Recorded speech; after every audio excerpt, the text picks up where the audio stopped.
Hello, good morning students. नमस्कार, कैसे हैं आप लोग।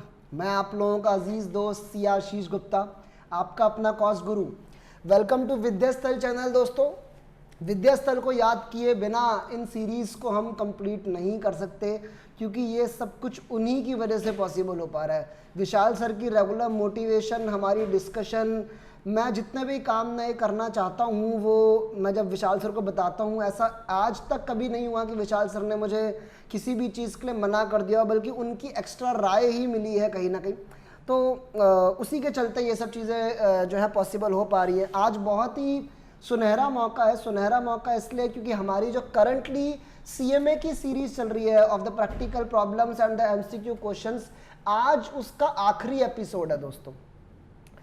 बड़ी खुशी की बात है जब एक ऐसा कुछ एक टारगेट, एक पायदान जब अचीव होने वाला होता है, अचीव होने के आखिरी स्टेप पर जब हम खड़े होते हैं, तो ऑब्वियसली खुशी जो है वो होती है। अल्टीमेट मकसद यही है कि आप लोगों की पढ़ाई में इजाफा हो सके, आप लोगों की लेवल ऑफ नॉलेज में, आपको एक सब्जेक्ट से प्यार कराने का मैं जो है हमेशा मैं इस सोच से कहीं ना कहीं आता हूँ।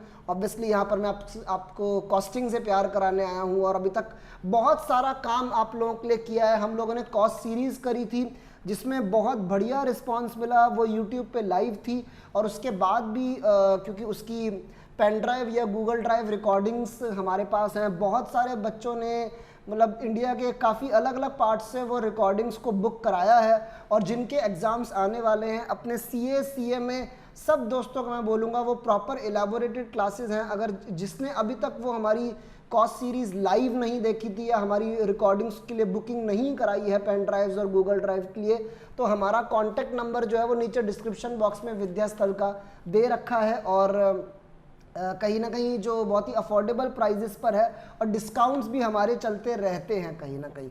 चलिए, आज की कार्यवाही को मैं चालू करूंगा, और जैसे कि मैंने कहा कि हमारे इस जो हमारी सीरीज़ चल रही है इसका आखिरी एपिसोड है, और ऑब्वियसली ऐसा नहीं है कि इसके बाद में आपके सामने नहीं आऊँगा। अभी आपके लिए बहुत कुछ प्लान कर रखा है, और भी कई सारी नई चीज़ें जो है वो आने वाली हैं कॉस्टिंग में भी।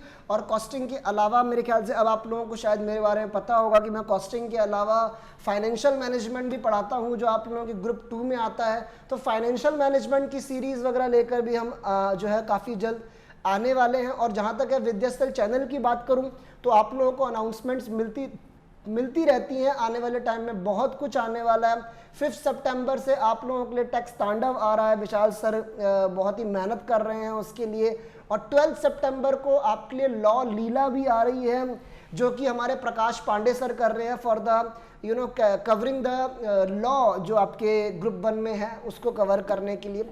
तो इन्हीं सब बातों के साथ साथ एक तो मैं दरख्वास्त करूंगा कि जो बच्चे मुझे नए देख रहे हैं, प्लीज़ अपना प्यार बनाए रखें, जो कि ऑलरेडी आप लोगों की तरफ से हमें बहुत मिलता है। चैनल को सब्सक्राइब करना ये बहुत ज़रूरी है यार। इसी के लिए कहीं ना कहीं हम लोग इतनी मेहनत कर रहे हैं, क्योंकि ये हमें एक मोटिवेशन देता है। ये हमें एक आपके प्यारे कमेंट्स वगैरह तो हमें मिलते ही रहते हैं, लेकिन सब्सक्रिप्शन भी बढ़नी चाहिए, ये भी कहीं ना कहीं ज़रूरी है। उसी से हमें पता लगेगा कि हमें कितना प्यार जो है वो मिल रहा है। चलिए, इन्हीं बातों को आगे बढ़ाते हुए मैं आज की कार्यवाही को आगे लाता हूं। और अब ये आप लोगों के सामने जो है वो स्क्रीन आ रही है।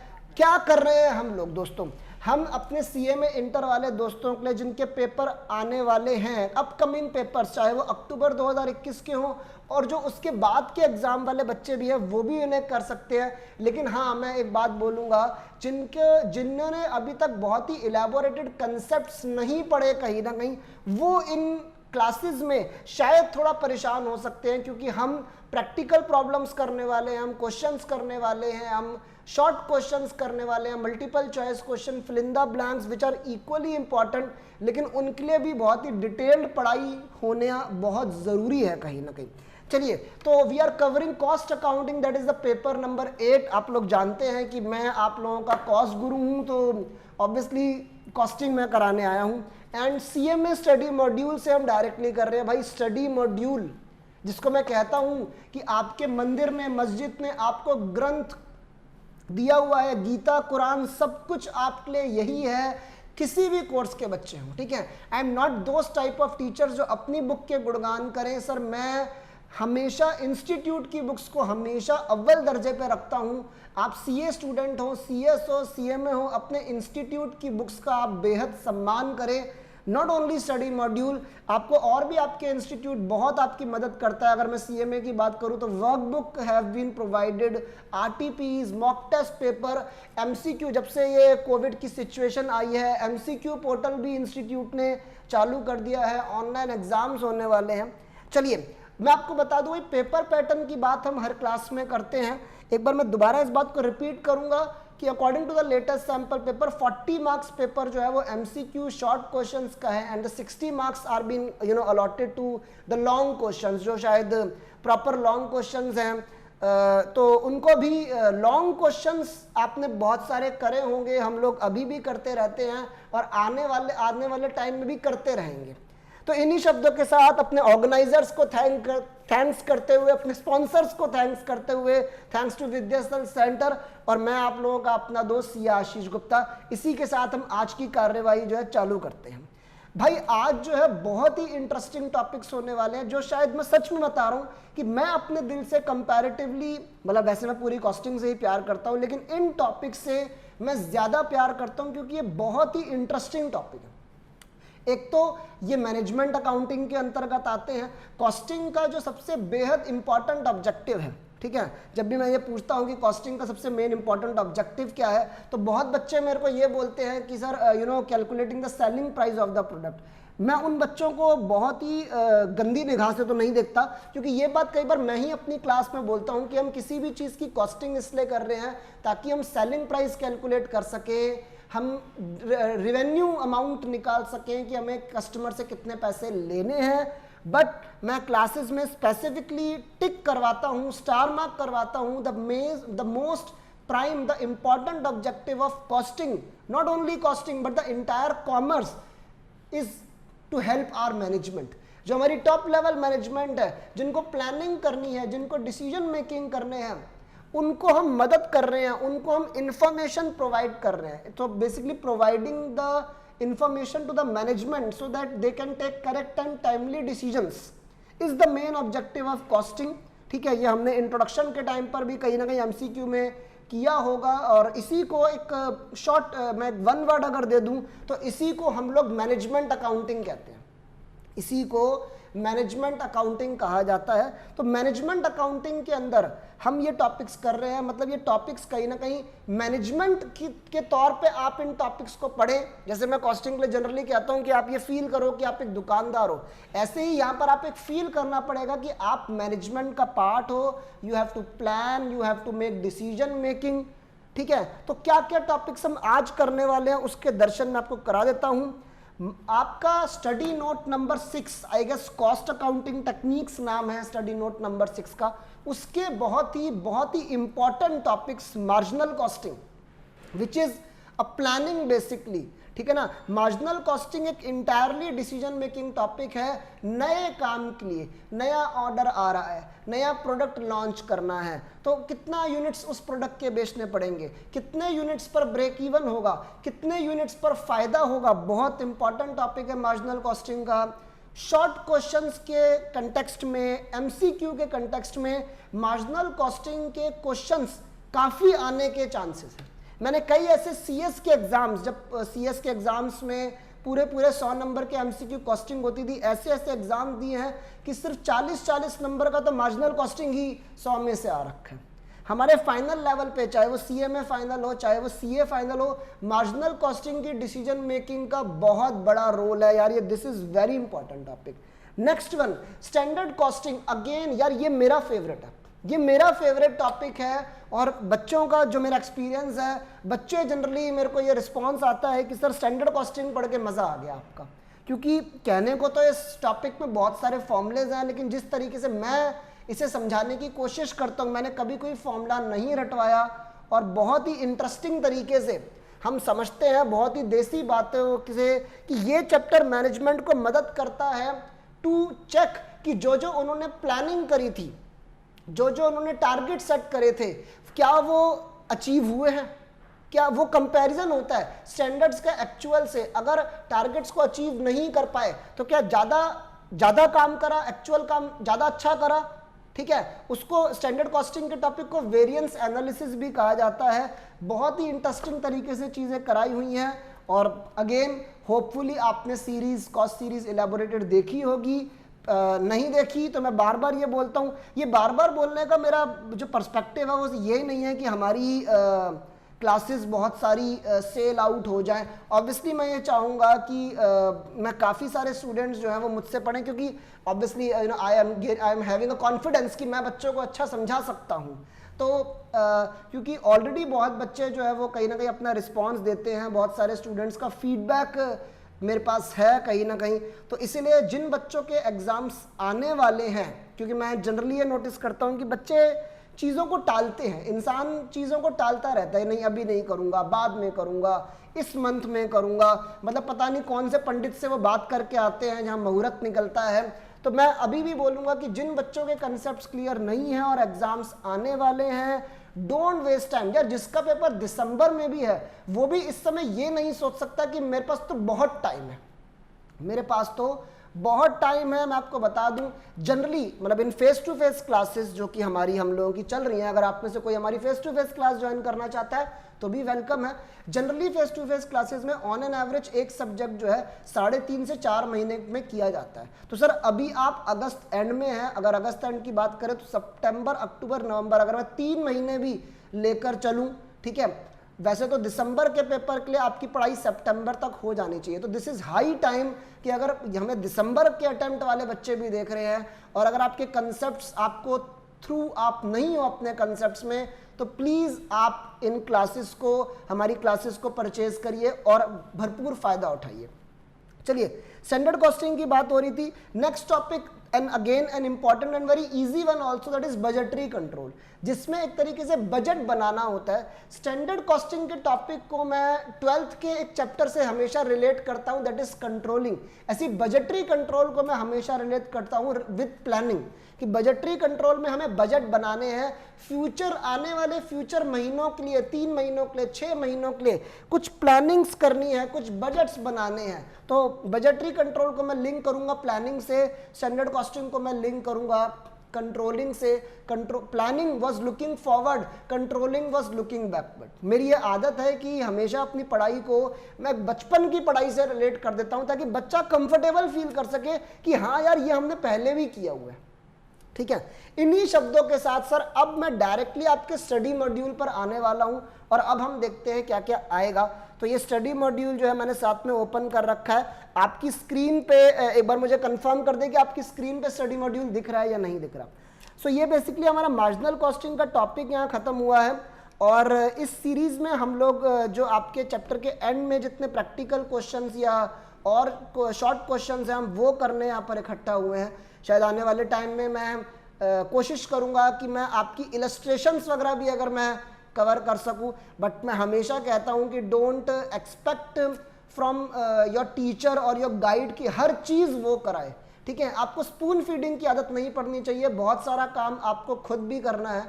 और मुझे बेहद खुशी है कि आप लोग काम करते हो, क्योंकि मैं टेलीग्राम चैनल हमारा है तो जो डाउट्स बच्चों के आते रहते हैं तो डाउट से टीचर को कहीं ना कहीं पता लग जाता है कि बच्चे पढ़ाई कर रहे हैं।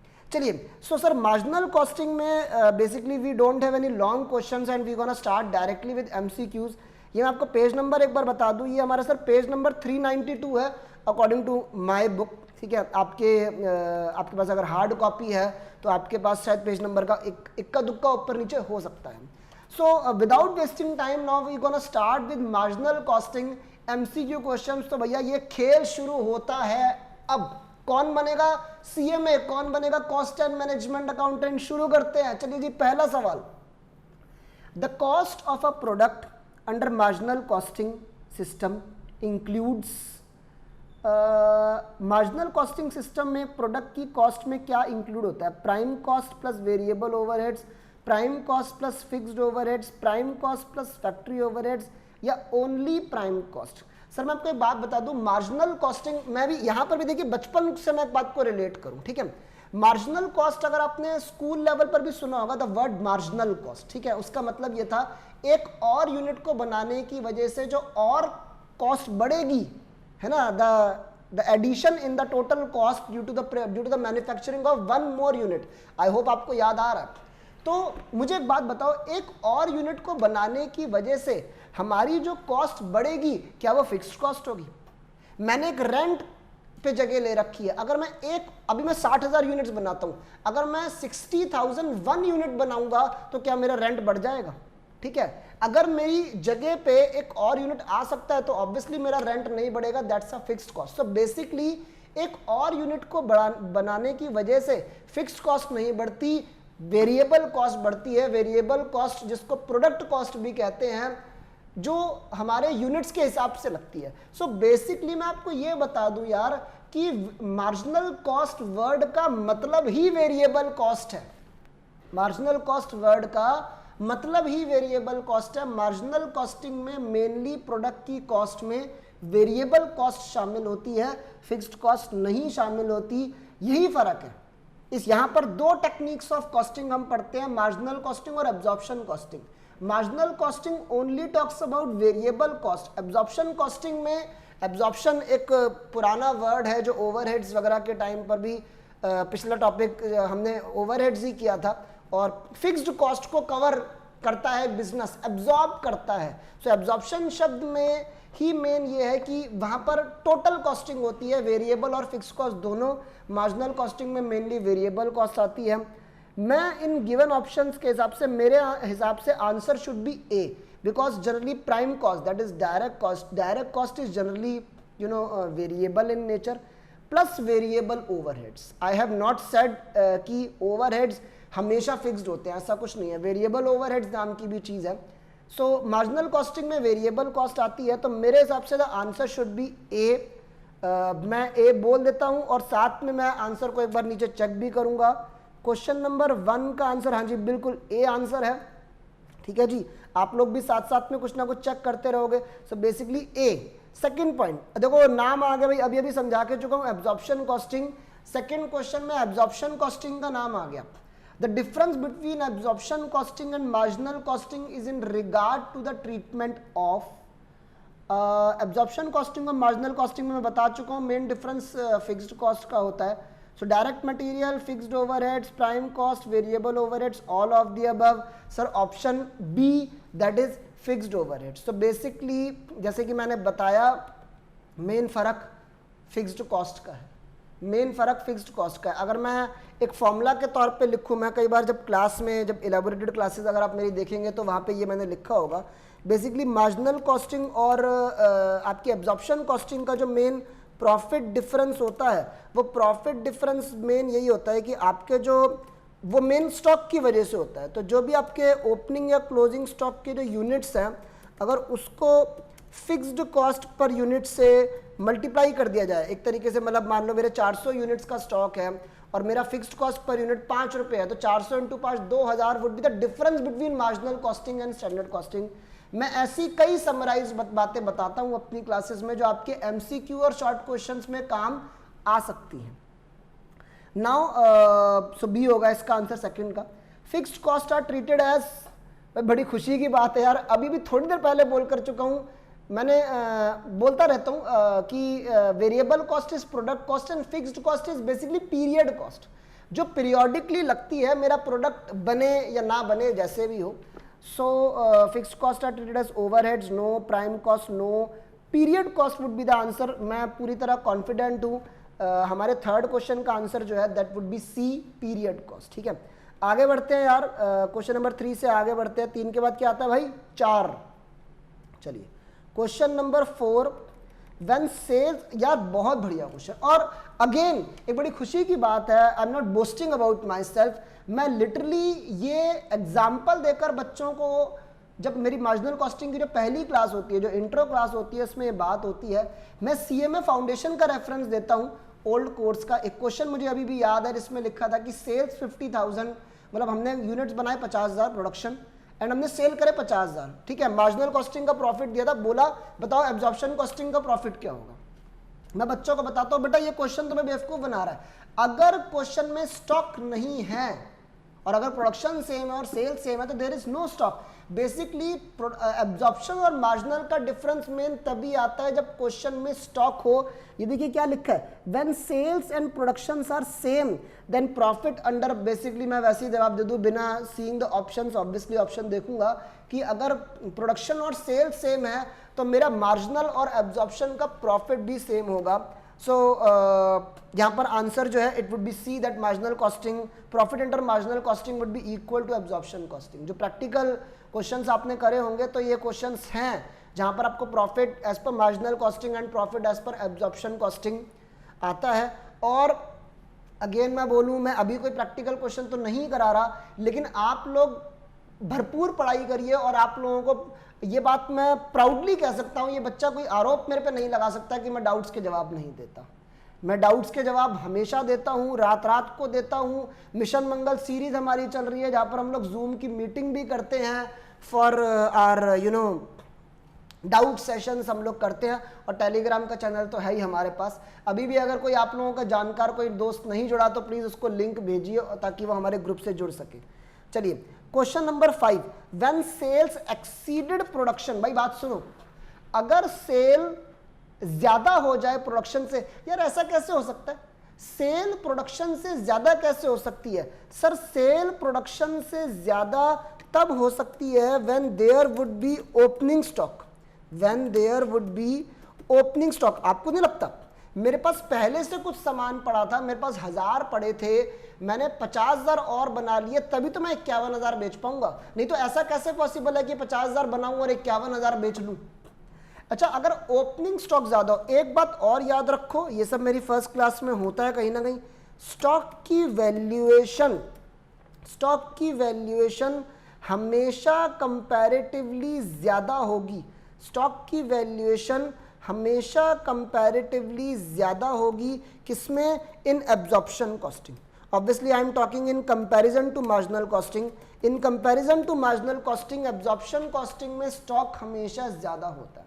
स्टॉक, मैं इसकी वजह बता सकता हूँ, स्टॉक निकालने का जो तरीका होता है वो हमेशा कॉस्ट ऑफ प्रोडक्शन के बेस पे निकलता है कि इतने यूनिट्स हमने बनाए तो जो यूनिट्स बचे हुए हैं वो कितने के, मतलब एक तरीके से cost of production divided by production units into stock units.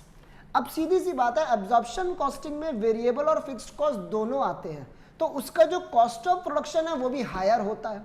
तो जब कॉस्ट ऑफ प्रोडक्शन हायर होता है तो स्टॉक भी ज्यादा होता है, ठीक है ना। मैं एक काम करता हूँ, जो मैं बोल रहा हूँ ना वो मैं लिख भी देता हूँ, क्योंकि मुझे कई बार ऐसा लगता है कि शायद वर्बली बातें करना सिर्फ बच्चों के लिए थोड़ा कंफ्यूजिंग कई बार होता है। मतलब स्टॉक निकालने का एक बेसिक तरीका ये होता है कि cost of production proportionate, this is not a formula, I don't like to use the word formula, cost of production divided by production units, ठीक है, और इनटू में हम मल्टीप्लिकेशन में अपने जो स्टॉक के यूनिट्स लेते हैं, चाहे वो ओपनिंग स्टॉक के हों चाहे वो क्लोजिंग स्टॉक के हों, ठीक है, यूनिट्स। चलिए, सो प्रोपोर्शनेट फार्मूला की एक तरीके से ये सामान 50,000 का सामान 50 लाख में बना तो बचा हुआ 2,000 सामान, 2,000 यूनिट्स कितने के हो गए। सो मेरा सिंपल सा कहना है कि अब्जॉर्प्शन कॉस्टिंग में कॉस्ट ऑफ प्रोडक्शन में वेरिएबल और फिक्स कॉस्ट दोनों शामिल है, तो कहीं ना कहीं कॉस्ट ऑफ प्रोडक्शन एब्जॉर्प्शन की ज्यादा है मार्जिनल से, तो अगर न्यूमरेटर ज्यादा है तो ऑब्वियसली स्टॉक भी ज्यादा होगा। होपफुली आप मेरी बात को समझ रहे हैं। सो अब अगली बात, तो ये बात तो क्लियर है कि सेल्स प्रोडक्शन से तब ज्यादा हो सकती है जब ओपनिंग स्टॉक हो, ये भी क्लियर है कि ओपनिंग स्टॉक एब्जॉर्प्शन में ज्यादा होगा। अब समझाने की जरूरत है कि ओपनिंग स्टॉक और प्रॉफिट का रिलेशन क्या होता है। ये कई जगह हमें पढ़ते हैं हम लोग, भाई ओपनिंग स्टॉक और प्रॉफिट का इनवर्स रिलेशनशिप होता है, ओपनिंग स्टॉक और प्रॉफिट का इनवर्स रिलेशनशिप होता है, मतलब ओपनिंग स्टॉक और प्रॉफिट रिवर्स डायरेक्शन में मूव करते हैं। कहने का मतलब ये है, अगर ओपनिंग स्टॉक ज्यादा है एब्जॉर्प्शन कॉस्टिंग में तो एब्जॉर्प्शन कॉस्टिंग का प्रॉफिट जो है वो यकीनन कम होगा। ये बहुत ज्यादा कई जगह इंपॉर्टेंट है कि ओपनिंग स्टॉक और प्रॉफिट और क्लोजिंग स्टॉक और प्रॉफिट का रिलेशनशिप, चाहे वो हमारा रिकंसिलेशन का चैप्टर हो या ये ओवरऑल इंपॉर्टेंट है। सो अगर मेरा सेल्स प्रोडक्शन से एक्सीड करता है, ओपनिंग स्टॉक एब्जॉर्प्शन में ज्यादा होगा, तो एब्जॉर्प्शन का प्रॉफिट मार्जिनल से कम होगा, या अगर उल्टा बोलूं तो मार्जिनल का प्रॉफिट एब्जॉर्प्शन से ज्यादा होगा। इस हिसाब से जो आंसर लग रहा है दैट इज ए लग रहा है। मैंने प्रॉपर इलेबोरेट करके समझा दिया, ठीक है ना। पेपर में एमसीक्यू होगा, देखो भाई अगर इलेबोरेटेड कंसेप्ट क्लियर होंगे तो पेपर में ये एमसीक्यूज तुम बड़ी जल्दी कर लोगे। तो अपने 40 नंबर का क्वेश्चन का पार्ट जो है अगर कंसेप्ट क्लियर है तो मेरे ख्याल से 40 मिनट भी नहीं लगेंगे वो 40 नंबर का पेपर करने के लिए, and then you will have sufficient time to do your long questions, ठीक है ना। ऑब्वियसली लॉन्ग क्वेश्चंस में टाइम लगने वाला है। ए मेरा आंसर है, जिसको मैं एक बार चेक कर लेता हूं। आई गेस आपने ये सब नोट कर लिया होगा, ठीक है ना भाई। मेरे साथ कॉपी पेन लेके बैठा करो, कैलकुलेटर लेके बैठा करो, ठीक है ना। तो मैं आंसर एक बार चेक कर लेता हूं। 5th क्वेश्चन का हम लोग आंसर देख लेते हैं। मेरे हिसाब से ए है, 1 2 3 4, बिल्कुल सही सर, 5th का ए ही है, बहुत बढ़िया। अपना आंसर अच्छा सही निकलता है तो खुशी तो होती है, मेरे चेहरे पे आप स्माइल तो देख ही सकते हैं कहीं ना कहीं। 6th question, which of the following factors responsible for change in the break even point, इनमें से कौन से फैक्टर ब्रेक इवन पॉइंट में चेंज ला सकते हैं। बड़े अच्छे लेवल के सवाल हैं। ऐसे क्वेश्चन सर मैं कहीं ना कहीं एमकॉम के एंट्रेंसेस, ठीक है, और मतलब कई ऐसे कंपटीशन एग्जाम्स और गवर्नमेंट के एग्जाम्स में जो है मैं खुद पेपर जो है वो कई दे चुका हूँ। ऐसे क्वेश्चंस बहुत बार आते हैं, ठीक है। ये आपकी कंसेप्ट, ये आपकी नॉलेज चेक करते हैं। इनमें से कौन सा फैक्टर ब्रेक इवन में चेंज ला सकता है। ब्रेक इवन पहले तो बता दूं कि मैं कितने, एक तरीके से उतने यूनिट्स, उतनी सेल हो जाए कि हमारे बिजनेस का खर्चा निकल जाए।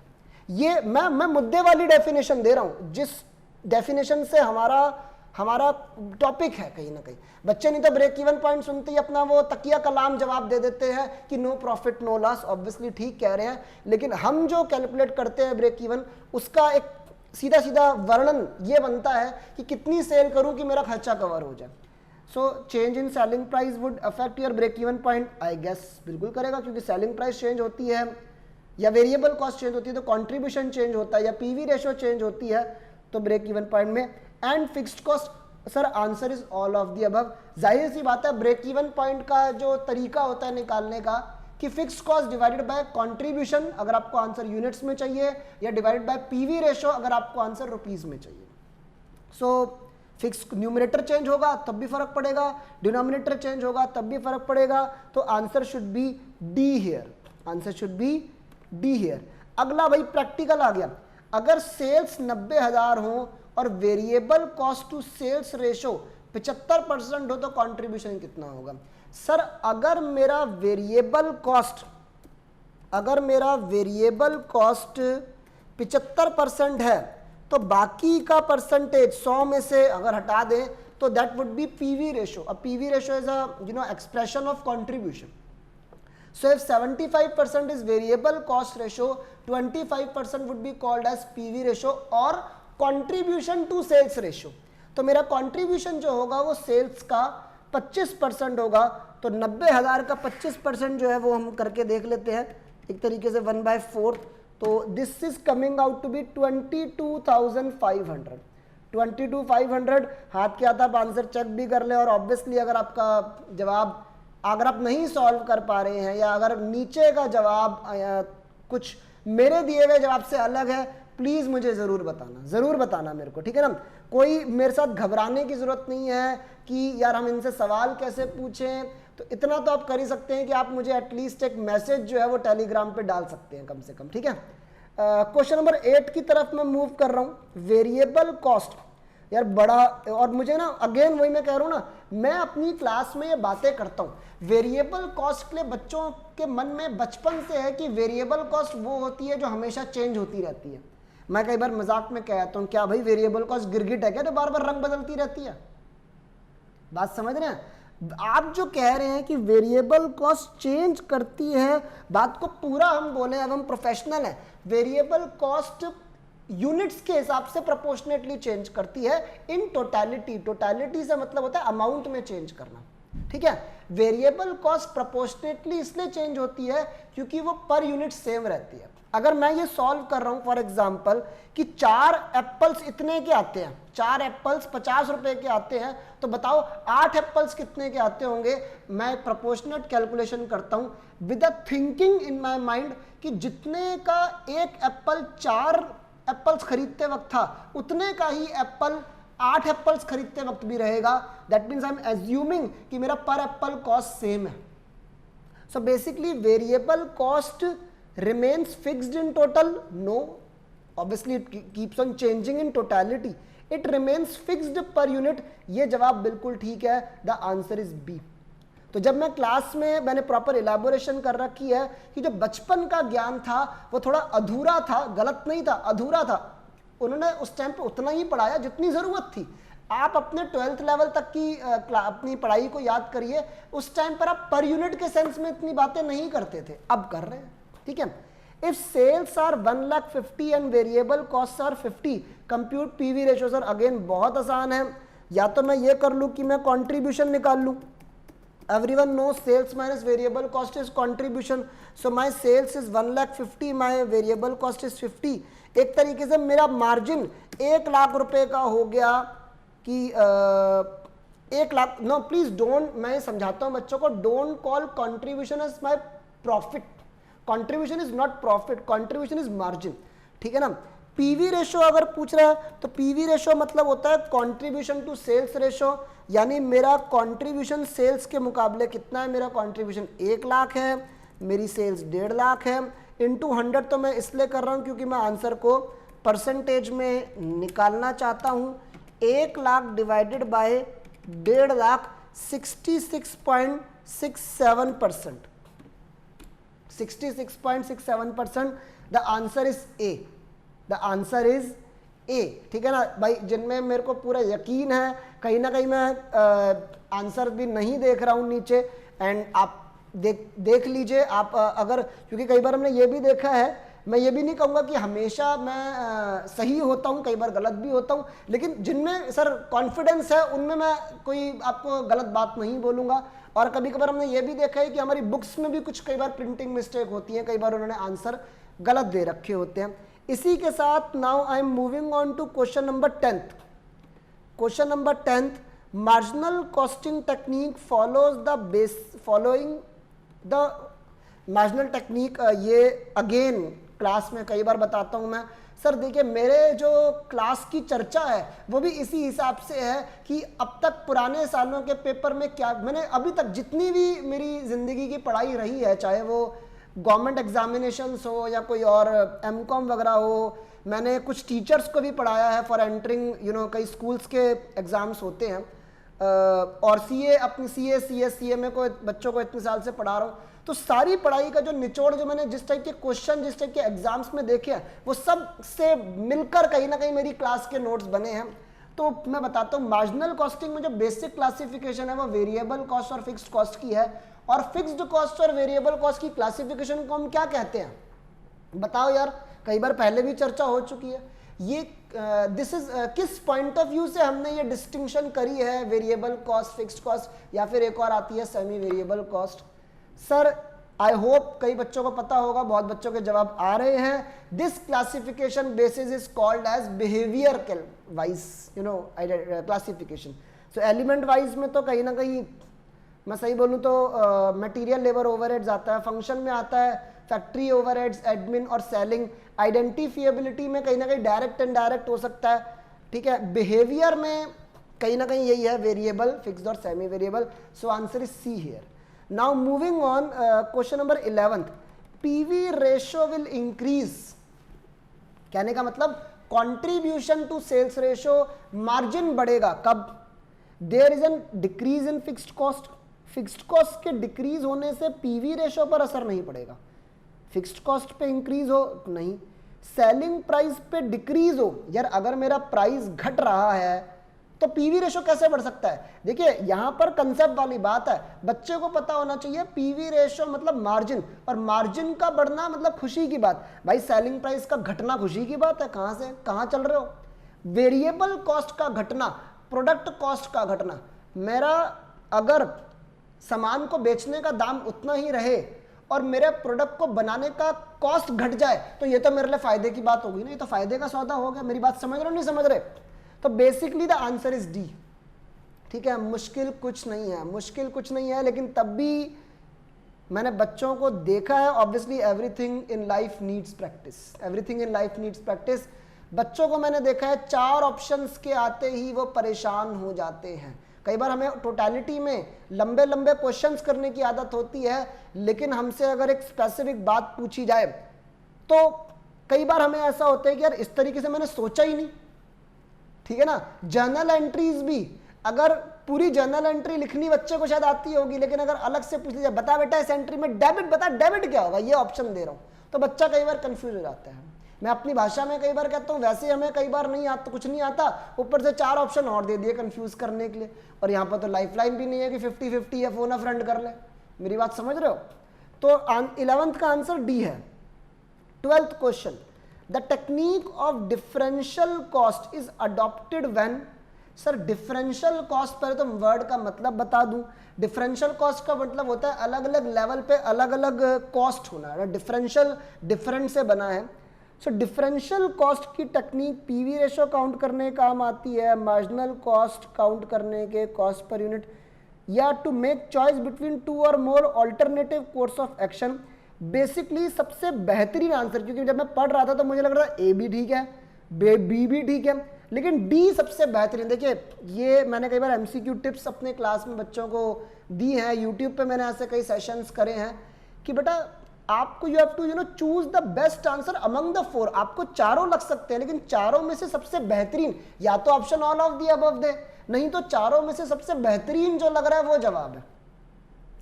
भाई मैंने आपको पहले बताया मार्जिनल कॉस्टिंग डिसीजन मेकिंग का टॉपिक है।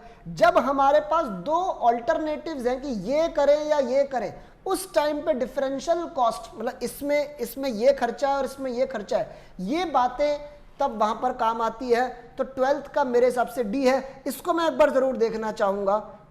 सो 12th, एक सेकेंड सर, 16, 15, 14, 13, 12th का बिल्कुल बहुत ही बढ़िया डी आंसर दे रखा है। Now moving on to next question, that is a 13th question, the difference between cost of 2 alternatives. ये मेरे को वही सवाल नहीं पूछ रहा जो पिछला था। 2 ऑल्टरनेटिव्स के बीच में जो कॉस्ट का डिफरेंस होता है उसे हम क्या कहते हैं? डिफरेंशियल कॉस्ट कहते हैं। ये वही बात दोबारा पूछ रहा है, ठीक है ना। कंट्रीब्यूशन 3 लाख है, सेल्स 15 लाख है, पीवी रेशो निकालो। भाई यार मुझे अलग से बताने की जरूरत है क्या? 3 लाख 15 लाख का कितना प्रतिशत होता है तुम लोग देख लो ना। 3 लाख 15 लाख का 20% होता है, बात खत्म। 20% बी आंसर होगा।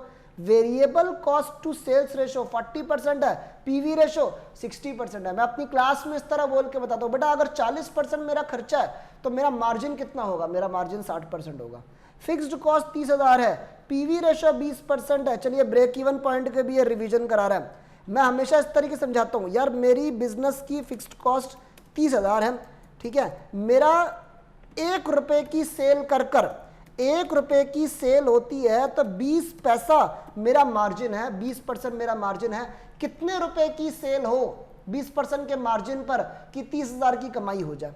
तो सिंपल सा फंडा यार, 30,000 की अगर तुम लोग कमाई करना चाहते हो, अगर तुम लोग 30,000 की कमाई करना चाहते हो, 30,000 डिवाइडेड बाय 20%। मैं अपनी क्लास में कभी भी फॉर्मूला लिखवा कर किसी चीज को सॉल्व नहीं कराता।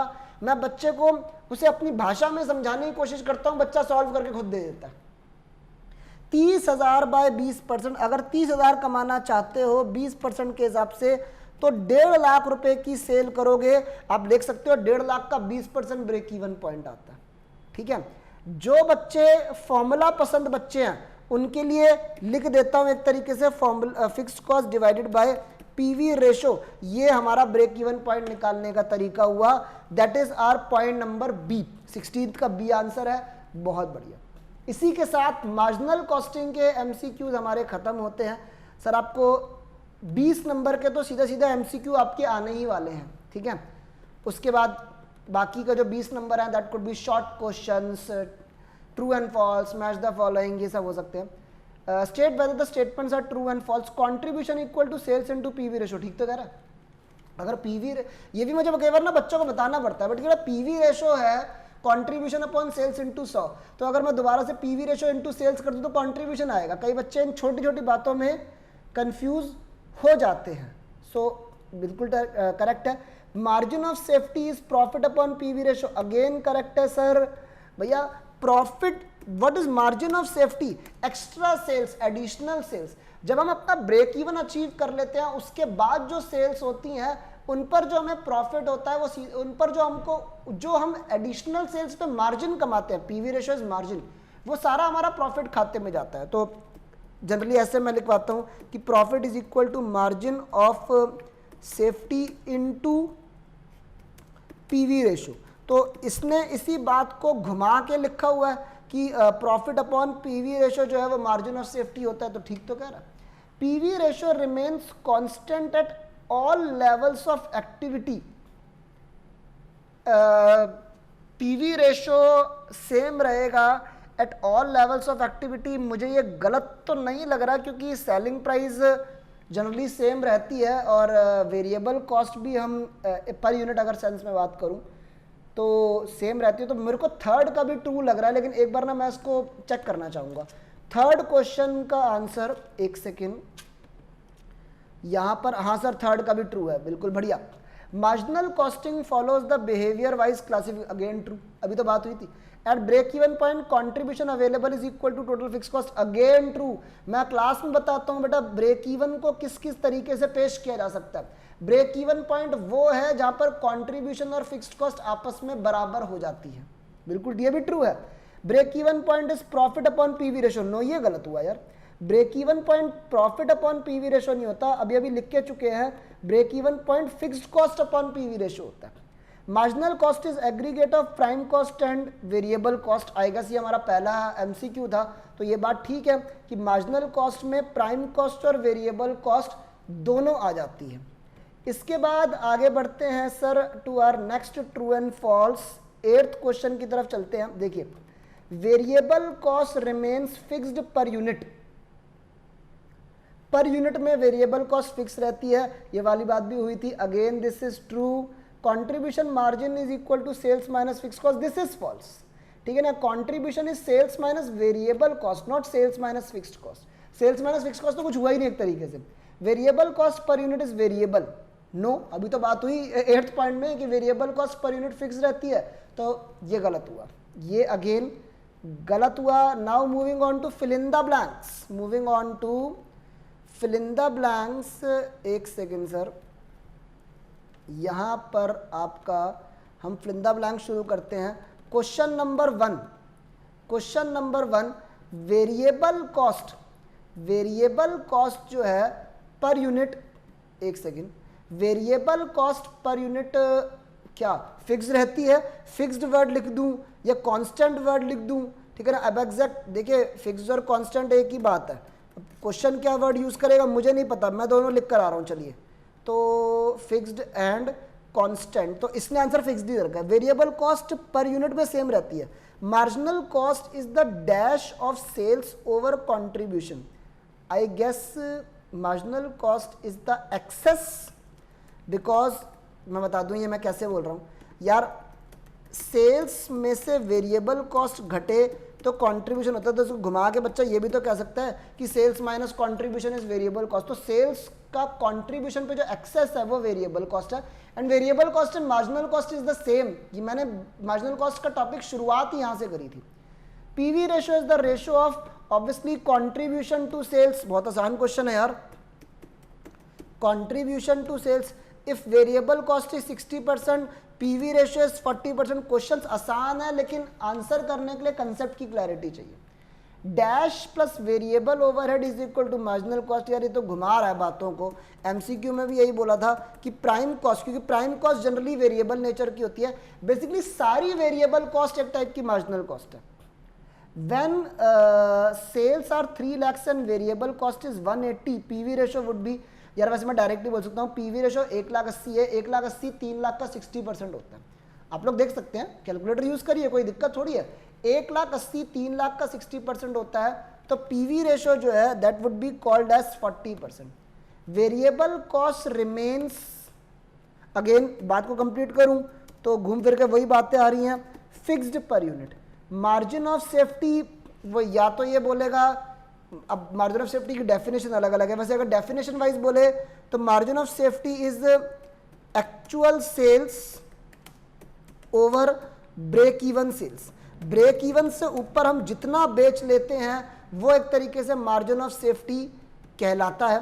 ब्रेक इवन पॉइंट इज, अब आंसर को रुपीज में भी दिया जा सकता है, मतलब total fixed cost,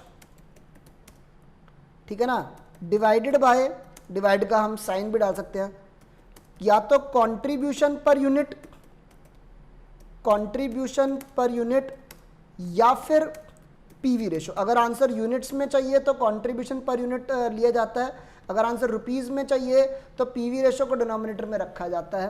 contribution margin equals to, sir contribution कैसे आता है, सेल्स माइनस वेरिएबल कॉस्ट। बहुत इजी क्वेश्चंस थे काफी। Now we are heading to the last set of questions in marginal costing category. तो they are basically are match the following. तो match the following पे हम लोग आ रहे हैं मार्जिनल कॉस्टिंग के। चलिए सर 10 बेसिकली चीज़ें मैच करनी है, ठीक है। Match the following can be confusing, confusing can be anything यार, कंफ्यूजिंग कैन बी एनीथिंग, ठीक है। सो इंडिफरेंस पॉइंट बेसिकली वो होता है जहाँ पर दो चीज़ें बराबर आ जाए, ठीक है। Break even point in value, मैं एक break even point in value का तो मुझे पक्का है fix cost divide by PV ratio, ये हम कर सकते हैं। इसके बाद मैं अपना नेक्स्ट पर आऊँ। सो जो मुझे लग रहा है वेरिएबल कॉस्ट पर यूनिट, ठीक है ना, फिक्स्ड रहता है कहीं ना कहीं। और भी पॉइंट्स हम देख लें, एक तो total contribution upon total sales, ये हमारा पीवी रेशो का आंसर होगा, ठीक है ना। पीवी रेशो फोर्थ पॉइंट था, कंट्रीब्यूशन अपॉन सेल्स इनटू 100। इसके अलावा एक second sir, now we have prime cost plus variable overhead, ये मेरे ख्याल से इसको बोलेगा डी को, यानी मार्जिनल कॉस्ट, क्योंकि कई बार ऑलरेडी बोल चुका है। इसके बाद now we have break even point in quantity. देख लो अभी थोड़ी देर पहले बता के चुका हूँ, क्वांटिटी में आंसर चाहिए तो we have to use contribution per unit, value में चाहिए तो पीवी रेशो, ठीक है। इसके बाद आगे बढ़ते हैं। Now indifference point in value, अब देखो इंडिफरेंस पॉइंट इन यूनिट्स ले रहा है तो वही डिनोमिनेटर में कंट्रीब्यूशन यानी difference in fixed cost, difference in, ये मैं कर सकता हूँ। इंडिफरेंस पॉइंट इन यूनिट्स का ये हो गया, और इंडिफरेंस पॉइंट इन वैल्यू का, इंडिफरेंस पॉइंट इन वैल्यू का ये हो जाएगा, ये difference in fixed cost divide bye difference in PV ratio, ठीक है ना। अगेन पता है ये फॉर्मूला लिख रहा है, लेकिन फॉर्मूले की मैंने कभी फॉर्मूला नहीं रटवाया। इंडिफरेंस पॉइंट के क्वेश्चंस आते हैं ना, दो चीज़ों को आपस में बराबर रखना होता है तो घूम फिर के यही हो जाता है। शट डाउन पॉइंट अगेन बहुत बढ़िया, ऐसा पॉइंट जिस पर मुझे अपने कम से कम इतने यूनिट्स बिके कि मुझे बिजनेस बंद करने की जरूरत ना पड़े। अगेन शट डाउन पॉइंट को अगर ये कह रहा है जी क्वांटिटी में निकालो, सो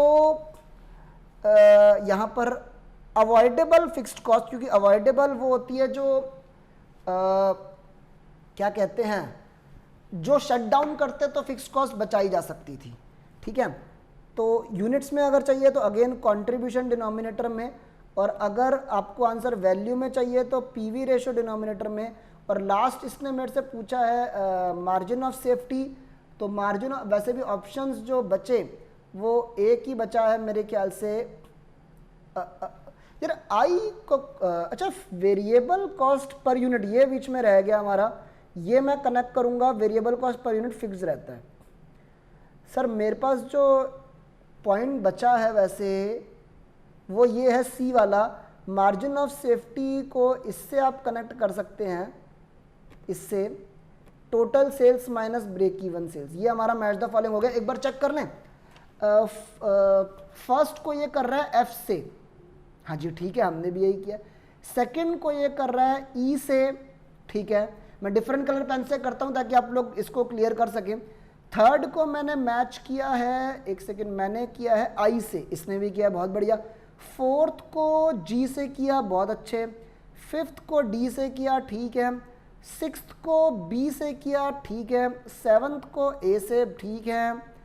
एट्थ को जे से, बिल्कुल बढ़िया। नाइन्थ को एच से, बहुत अच्छे। टेंथ को सी से। सर बिंगो, हमारा सारे आंसर्स बहुत ही बढ़िया।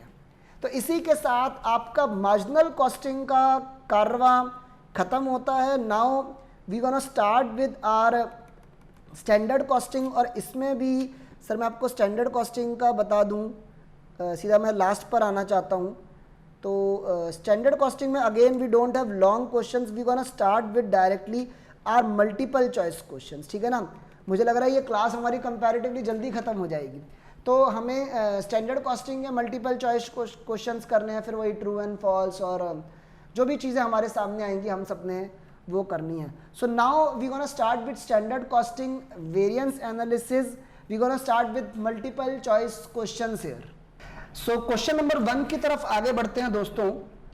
The excess of actual cost over standard cost is known as, अब अगर एक्चुअल कॉस्ट स्टैंडर्ड कॉस्ट से ज्यादा हो जाए तो इसका मतलब क्या होता है। तो ऑब्वियसली ये बात तो कोई भी बच्चा समझ सकता है कि एक्चुअल कॉस्ट का ज्यादा हो जाना हमारे लिए कोई खुशी की बात तो है नहीं, हमारे लिए नुकसान की बात है। मैं अपनी जो जनरली जो मेरी क्लासेस होती है, जो एलैबोरेटेड क्लासेस होती है, फेस टू फेस क्लास होती है, उसमें भी इस तरीके से बच्चों को बोलता हूं कि देखिए हमेशा एक बहुत ही इजी तरीका रखना चाहिए समझने का। हम ये देखें कि हमारे लिए अच्छी बात है या बुरी बात है। तो अगर एक्चुअल कॉस्ट स्टैंडर्ड कॉस्ट से ज्यादा हो जाती है, टारगेटेड कॉस्ट से ज्यादा हो जाती है, तो हमारे लिए अच्छी बात नहीं है। तो जाहिर सी बात है जो आंसर बनता है वो ए जो पॉइंट है एबनॉर्मल इफेक्टिवनेस। अब इफेक्टिवनेस का मतलब भी होता है कहीं ना कहीं खुशखबरी, फेवरेबल वर्ड का मतलब खुशखबरी होता है। तो answer would be B, that is unfavourable variance. चलिए, तो इसलिए ओवरऑल कॉस्ट वेरिएंस का जब मैं फॉर्मूला बच्चों को बताता हूं, फॉर्मूले सारे इंटेंशन बेस्ड है कि हम हमेशा चाहते हैं कि हमारी एक्चुअल कॉस्ट जो है वो कम रहे। तो कहीं ना कहीं सब्ट्रैक्शन वाले फॉर्मूले हैं, तो माइनस के बाद हम वो चीज रखेंगे जो हम कम चाहते हैं। तो कॉस्ट वेरिएंसेस में हम चाहते हैं कि कॉस्ट कम हो, तो जो ओवरऑल कॉस्ट वेरिएंस का तरीका बनता है वो standard cost minus actual cost होता है।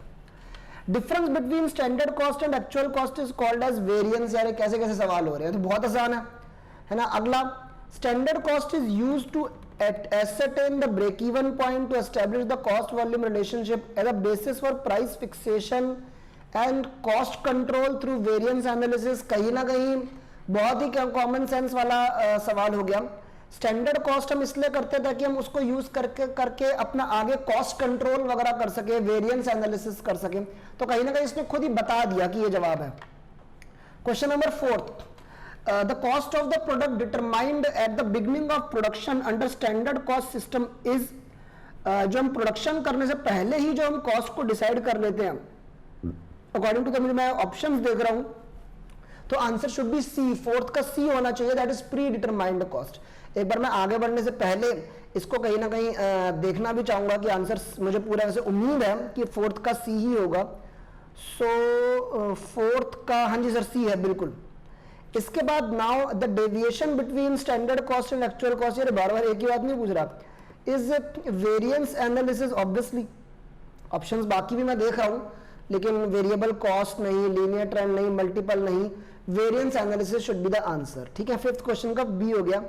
Sixth question, from cost control point of view the standard most commonly used is.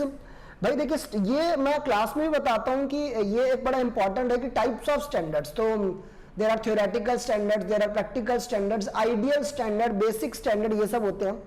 Cost control point of view से द स्टैंडर्ड जो ज्यादातर यूज किया जाता है, expected standard, theoretical standard, normal standard, basic standard. Sir मैं थोड़ा सा confuse हूं बिटवीन नॉर्मल, बेसिक और एक्सपेक्टेड स्टैंडर्ड। थ्योरेटिकल स्टैंडर्ड तो आंसर नहीं हो सकता।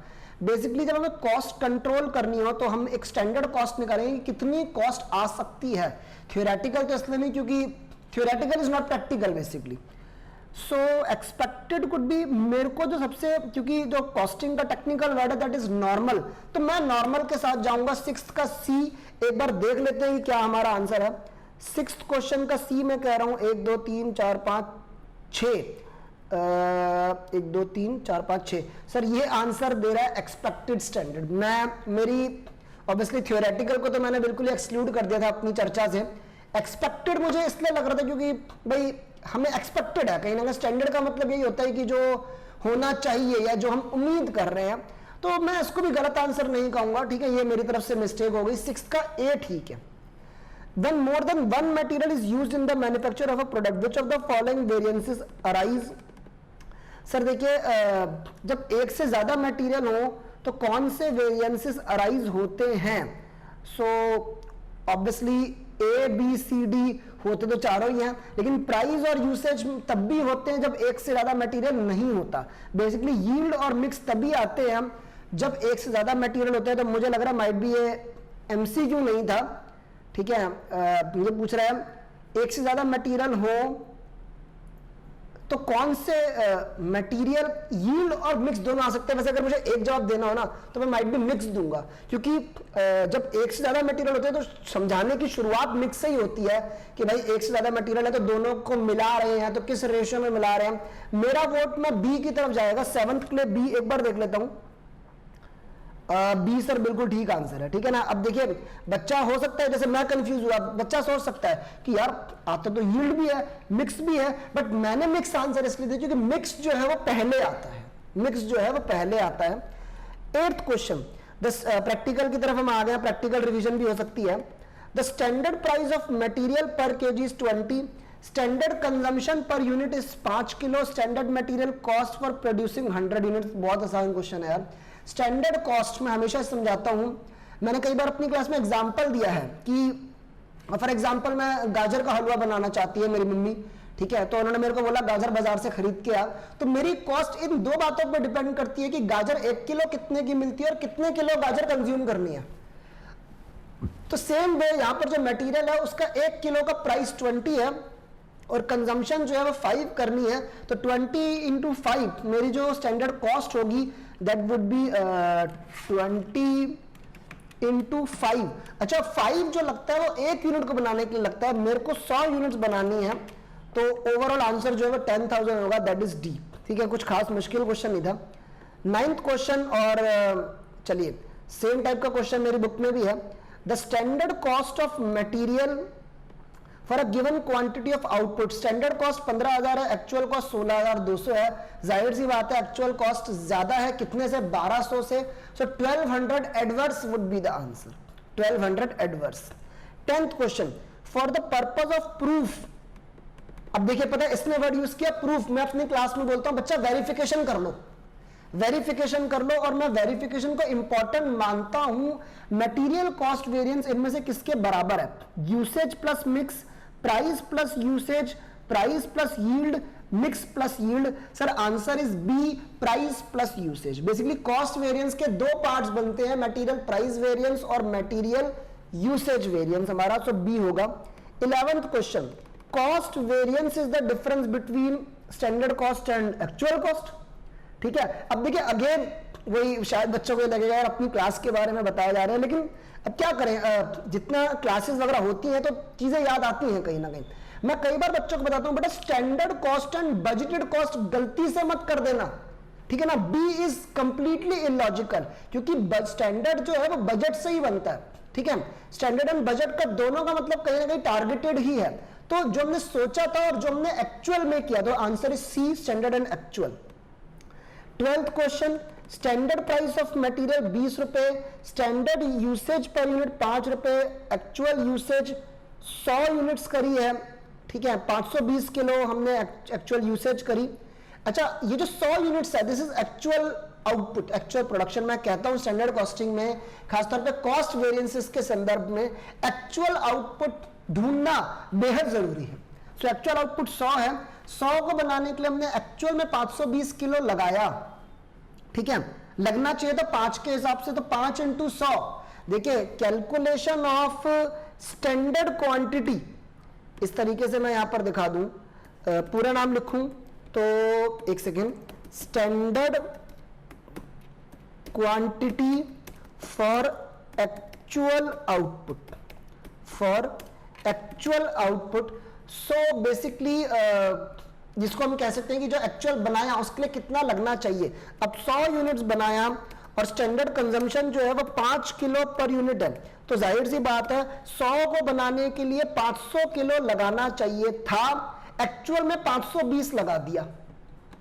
भाई बहुत समझाने के बावजूद भी बच्चे स्टैंडर्ड की कैलकुलेशन में गलती करते हैं। प्लीज ये याद रखो, standard is the standard calculation, standard quantity, standard hours, whatever it is the most important part of this standard costing chapter. अगर आप स्टैंडर्ड की कैलकुलेशन गलत करते हैं तो भैया भगवान ही मालेगा फिर तो। All of which was purchase at the rate of 22 पर केजी। अब देखिए यहां पर एक्चुअल में कंजम्पशन भी ज्यादा है, परचेज भी ज्यादा पर किया गया है। 500 किलो लगाने थे, 520 लगा दिए। 20 रुपए में खरीदना था, 22 रुपए में खरीदा है। टोटल से आपका हो गया यहां पर। तो मैं हमेशा बच्चों से ये एक्सपेक्ट करता हूं, बल्कि मैं उनको इतना इलेबोरेटली चीजों को समझाना चाहता हूं कि बेटा सॉल्व करने से पहले हमारे दिमाग में 10 बातें आए। मेरे दिमाग में आ चुकी है कि यहाँ पे यूसेज वेरिएंस और प्राइस वेरिएंस दोनों ही एडवर्स होने वाले हैं। ये मेरे से सिर्फ यूसेज वेरिएंस निकालने के लिए बोल रहा है। मैंने फॉर्मूलेज बहुत इंटरेस्टिंग तरीके से समझाए हैं। When you are concentrating on usage variance, you have to see the difference of quantity. Material को यूज करना कहीं ना कहीं प्रोडक्शन मैनेजर की जिम्मेवारी है। हर मैनेजर की अपनी अपनी जिम्मेवारी होती है। जब आप यूसेज की बात कर रहे हैं तो प्राइस को आपको कांस्टेंट रखना पड़ेगा। स्टैंडर्ड प्राइस मैंने कांस्टेंट रख दिया और ब्रैकेट में मैं स्टैंडर्ड क्वांटिटी और एक्चुअल क्वांटिटी का डिफरेंस देख रहा हूं। एक्चुअल क्वांटिटी मैंने माइनस के बाद इसलिए रखा है because I want actual quantity consumed to be less. ठीक है ना भाई, कॉस्ट की बात करें, आप चाहोगे कम मटेरियल लगकर सामान ज्यादा बन जाए, सस्ता मटेरियल खरीदा जाए। ठीक है, इसलिए एक्चुअल बाद में है। स्टैंडर्ड प्राइस 20 था, स्टैंडर्ड क्वांटिटी यहां निकालना बड़ा जरूरी था, 500 किलो जो मैंने अभी निकलवाया। एक्चुअल में मैंने 520 किलो लगा दिए। साफ साफ दिख रहा था कि मैंने 20 किलो ज्यादा कंज्यूम कर दिया। तो 20 इंटू 20 के हिसाब से 20 सर 20 इंटू 20 के हिसाब से 400 रुपए का नुकसान हो गया। 400 adverse would be the answer B. Clear है, कोई दिक्कत तो नहीं है ना? कोई भी डाउट हो प्लीज भाई आप जब मर्जी डाउट पूछ सकते हैं। Question number 13, the standard price of material 20 रुपए, स्टैंडर्ड यूनिट 5। एक्चुअली अब सेम क्वेश्चन इधर पूछ के रहा है। अच्छा, अब इसी में कॉस्ट वेरिएंस पूछ रहा है। कॉस्ट वेरिएंस पूछ रहा है। कॉस्ट वेरिएंस इज बेसिकली कहीं ना कहीं प्राइस वेरिएंस और यूसेज वेरिएंस का टोटल भी कर सकते हैं, लेकिन अगर से अलग हमें कॉस्ट वेरिएंस बोल रहा है तो हम अलग से कॉस्ट वेरिएंस को निकालने का तरीका भी लिख सकते हैं। स्टैंडर्ड क्वांटिटी, कितनी क्वांटिटी लगनी चाहिए थी जो कि ऊपर 500 निकाला हुआ है, इनटू स्टैंडर्ड प्राइस, कितने दाम में उसे खरीदना था, माइनस एक्चुअल कितनी क्वांटिटी लगी और एक्चुअल कितने दाम में उसे खरीदा गया। So standard quantity is 500 kilo और हमें ये हिदायत थी कि हम उसे 20 रुपए में खरीदें, है ना भाई? कहीं ना कहीं बड़े लेवल पे, ऑर्गेनाइजेशनल लेवल पे अपने जो परचेज मैनेजर है, जब उसको बाजार में सामान खरीदने के लिए भेजा जाता है तो उसको एक दाम बताकर भेजा जाता होगा इतने में खरीदियो, माइनस एक्चुअल क्वांटिटी जो लगी वो 520 लगी और उसे खरीदा गया 22 रुपए में। ये हमें निकालना पड़ेगा। एडवर्स है ये तो पक्का है। 500 इंटू 20 10,000 में काम हो जाना चाहिए था। 520 इंटू 22 11,440 में काम हुआ। 1440 एक्स्ट्रा पैसे लगे, खर्चा हुआ, नुकसान हुआ 1440 एडवर्स। ठीक है, कहीं ना कहीं अब ये प्राइस वेरिएंस भी मेरे से पूछेगा ना, पता है यूसेज और प्राइस का टोटल कॉस्ट होता है। मैं कह सकता हूं कॉस्ट वेरिएंस 1440 है, यूसेज वेरिएंस 400 है। मैं कहीं ना कहीं ये बात बैलेंसिंग फिगर कर सकता हूं कि 1040 would be the price variance. ठीक है, जनरली प्राइस वेरिएंस का इंपैक्ट यूसेज वेरिएंस से हमेशा ज्यादा होता है। आगे बढ़ रहा हूं दोस्तों, क्वेश्चन नंबर 14 की तरफ। क्वेश्चन नंबर 14 की तरफ बढ़ रहा हूं। The standard quantity of material for 1 unit of output is 10 kilo at ₹8 per kg. Actual output during a given period is 800 units. Standard quantity of raw material, दोबारा पढ़ लो एक बार। स्टैंडर्ड क्वांटिटी 1 यूनिट को बनाने के लिए 10 किलो लगनी चाहिए, actual 800 है। सर 1 किलो 1 यूनिट को बनाने के लिए 10 किलो लगना चाहिए, 800 बनाया तो 800 को बनाने के लिए 8000 किलो। यहां पर ये जो स्टैंडर्ड प्राइस की इंफॉर्मेशन थी हम थोड़ा सा बच्चों को कंफ्यूज करती है कई बार। सो 8000 किलो, दैट इज 14th का A would be answer. 15th, what is the labour. अब देखिए सारी अभी तक बातें मटेरियल की थी, एक क्वेश्चन गिना चुना फॉर्मेलिटी के लिए रेट लेबर का भी डाल दिया यहां पर इन्होंने। What is the labour rate variance if standard hours for 100 units of output are 400 at the rate of 2 per hour and actual hours taken are 380 into 0.225 per hour. What is the labor rate variance? भाई सीधी सी बात है, 2 रुपए की जगह 2 रुपए 25 पैसे labour को दिए गए। आंसर एडवर्स है ये पक्का। ये कहीं ना कहीं डी ऑप्शन फेवरेबल है तो उसको तो हटा दूं, कहीं ना कहीं पहले 3 ऑप्शंस में से आंसर होने वाला। अब अगर मैं इसको सॉल्व करूं sir, labour rate variance actual कितने घंटे के लिए पे किया, भाई पेमेंट का वो है ना कि कितना ज्यादा रेट दिया, कितने घंटे के लिए पेमेंट करी और कितने रेट से करनी थी और कितने रेट पर करी। अगेन आप देख लीजिए एक्चुअल रेट बाद में है, वही बेसिकली हमारे सीएमए ग्रुप 1 में दोनों कॉस्ट वेरिएंस ही है, मटेरियल वेरिएंस और लेबर वेरिएंस। सब में एक बात अप्लाई होती है कि cost we want to be less, और फॉर्मूले में सब्ट्रैक्शन वाले फॉर्मूले में जो हम कम चाहते हैं वो हमें माइनस के बाद में रखना होता है। ये बेसिक सी बात याद रखो, आप कुछ भी कर लोगे। So actual hours taken 380 hours में काम किया गया और 2 रुपए की जगह 2 रुपए 25 पैसे दिए गए, तो जाहिर सी बात है 25 पैसे ज्यादा दिए गए, तो 95 adverse would be the blame goes to the HR manager, the labour manager, जिसने अब लेबर मैनेजर बार बार ये बोले सर मैंने देखो 400 की जगह 380 घंटे लगाए। अबे तो तूने नहीं लगाए, एचआर मैनेजर ने 400 की जगह 380 में काम नहीं निपटाया। उसकी खुशखबरी, उसकी बधाई तो प्रोडक्शन मैनेजर को मिलनी चाहिए, जो लेबर से जिसने जल्दी काम करवा दिया। ठीक है, that's separate, that's labour efficiency variance में काउंट होगा। सो यहाँ पे 95 का एडवर्स आप आंसर देख सकते हैं, सी इज द आंसर। इसी के साथ सर हम आगे बढ़ते हैं। Now we are moving to the next set of questions in the standard costing, that is true and false. Excess of actual cost over standard cost is treated as unfavourable variance.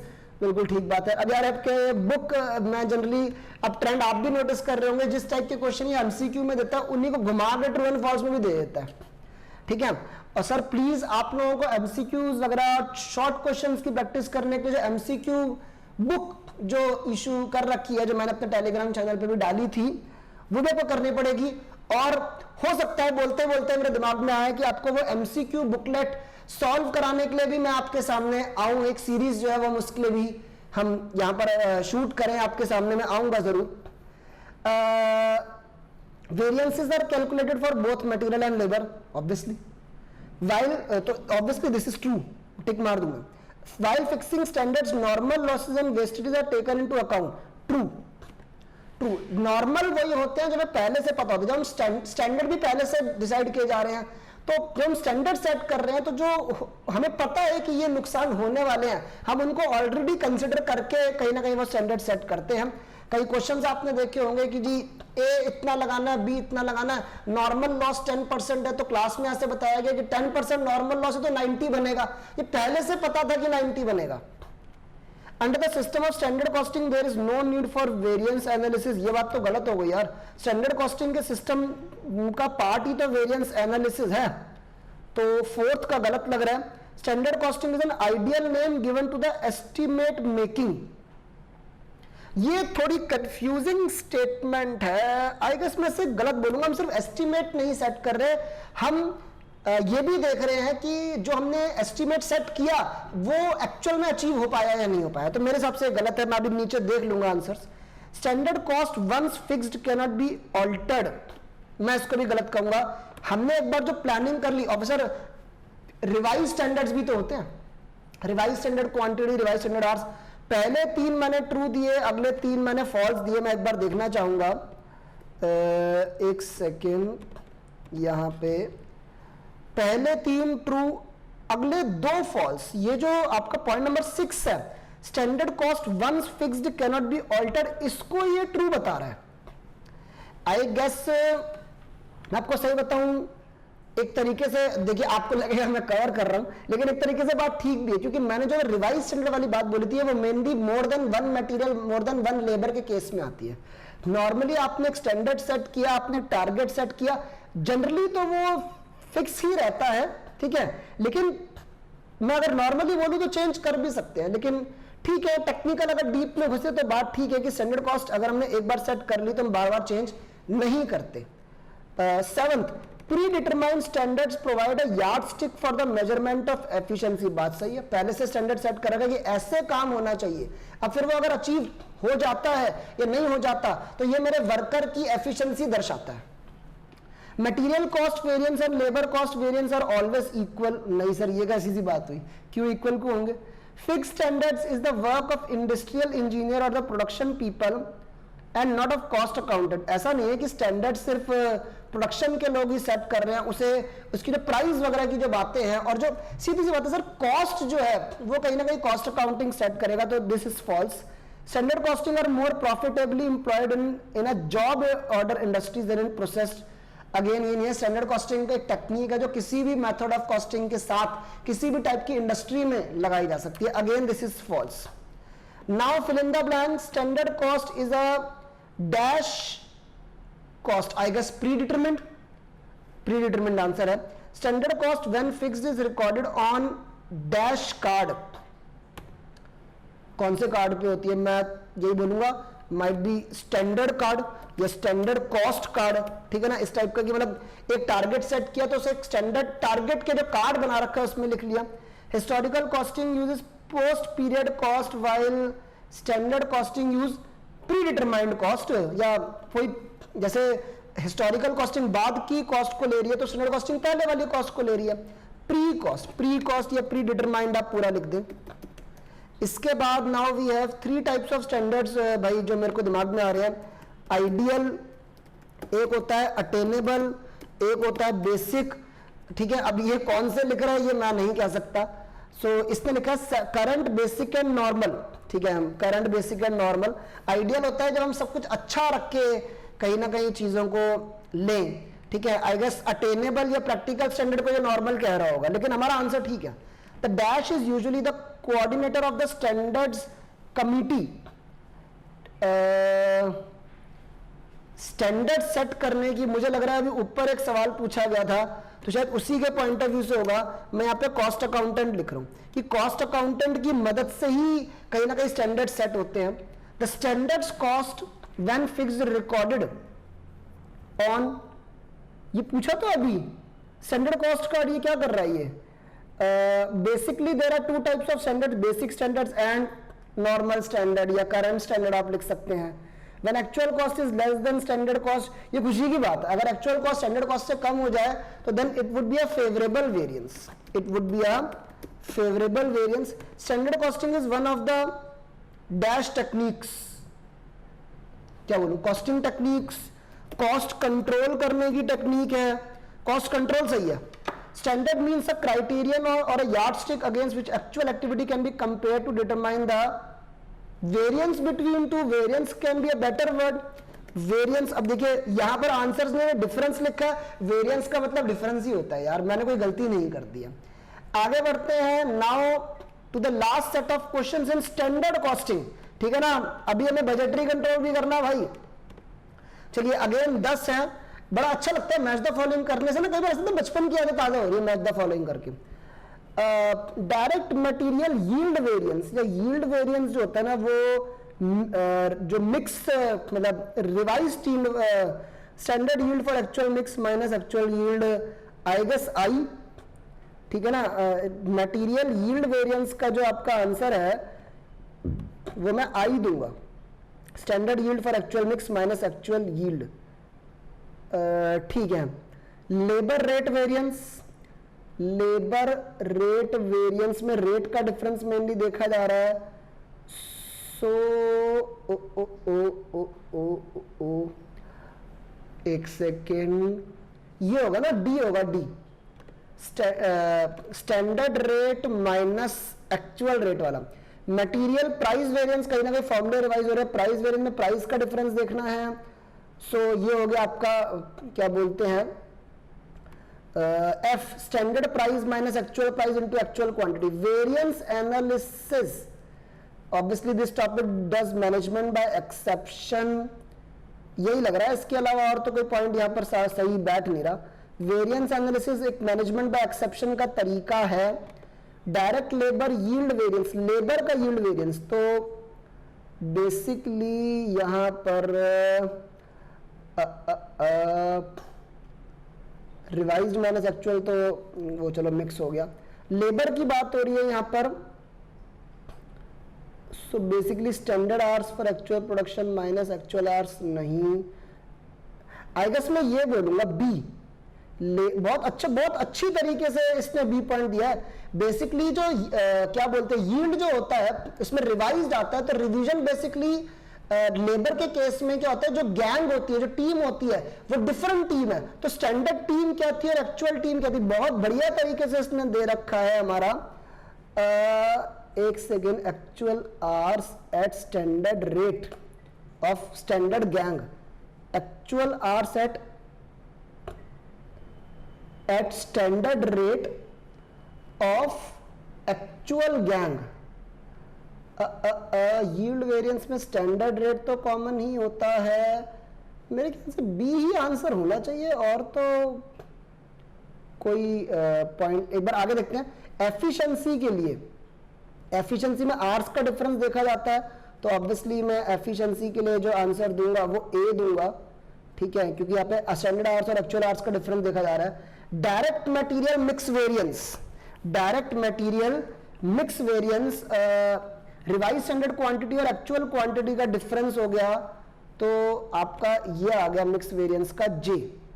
चलिए gang variance, अब gang variance basically mix variance को कहते हैं, तो standard ratio और actual ratio का difference, यार मुझे नहीं, अब मुझे लग रहा है बी जो आंसर हमने दिया, मैं बी के लेना ज्यादा बेटर गैंग वेरिएंस बन रहा है, वैसे बी के लिए ज्यादा बेटर गैंग वेरिएंस बन रहा है। एक सेकेंड यार, चलिए, तो क्योंकि यहां पर वही स्टैंडर्ड रेशो और एक्चुअल रेशो का मेन डिफरेंस होता है, तो ये ज्यादा ठीक है। अब ये आइडल है यार, ये पता नहीं क्यों आपकी बुक वाले से आइडियल क्यों लिखता है। आइडल टाइम एक तरीके से समय की बर्बादी, सो स्टैंडर्ड रेट नहीं, ये हो सकता है एक्चुअल आवर्स पेड और एक्चुअल आवर्स वर्कड, जितने घंटे के पैसे दिए गए और जितने घंटे काम हुआ, इसी के डिफरेंस को हम एक तरीके से क्या बोलते हैं, आइडल टाइम कहते हैं। देखिए पता है, ये वाला जो मैच द फॉलोइंग क्वेश्चन था बहुत अच्छा क्वेश्चन है, बेसिकली वो कंफ्यूज कर सकता है, क्योंकि फॉर्मूले डिफरेंट एक लैंग्वेज के तौर पे लिखे हैं। Direct material usage variance, obviously कितने हमें यूज करने थे और कितना यूज हमने किया, सो स्टैंडर्ड आउटपुट मेरे ख्याल से ये लग रहा है, ये स्टैंडर्ड कॉस्ट पर यूनिट आप बाहर रखो, और स्टैंडर्ड कॉस्ट और एक सेकंड, नहीं सॉरी, मैंने ऊपर वाला नहीं देखा यार, I am sorry. Answer basically R D का ये होना चाहिए, ये स्टैंडर्ड क्वांटिटी और एक्चुअल क्वांटिटी का डिफरेंस, स्टैंडर्ड प्राइस, बेसिकली ये बचा गया। एक तो लेबर रेट वेरिएंस आप किया, तो यार थर्ड भी कर लिया, फोर्थ भी कर लिया, फिफ्थ का अभी तक सही नहीं पता लगा हमें। Fifth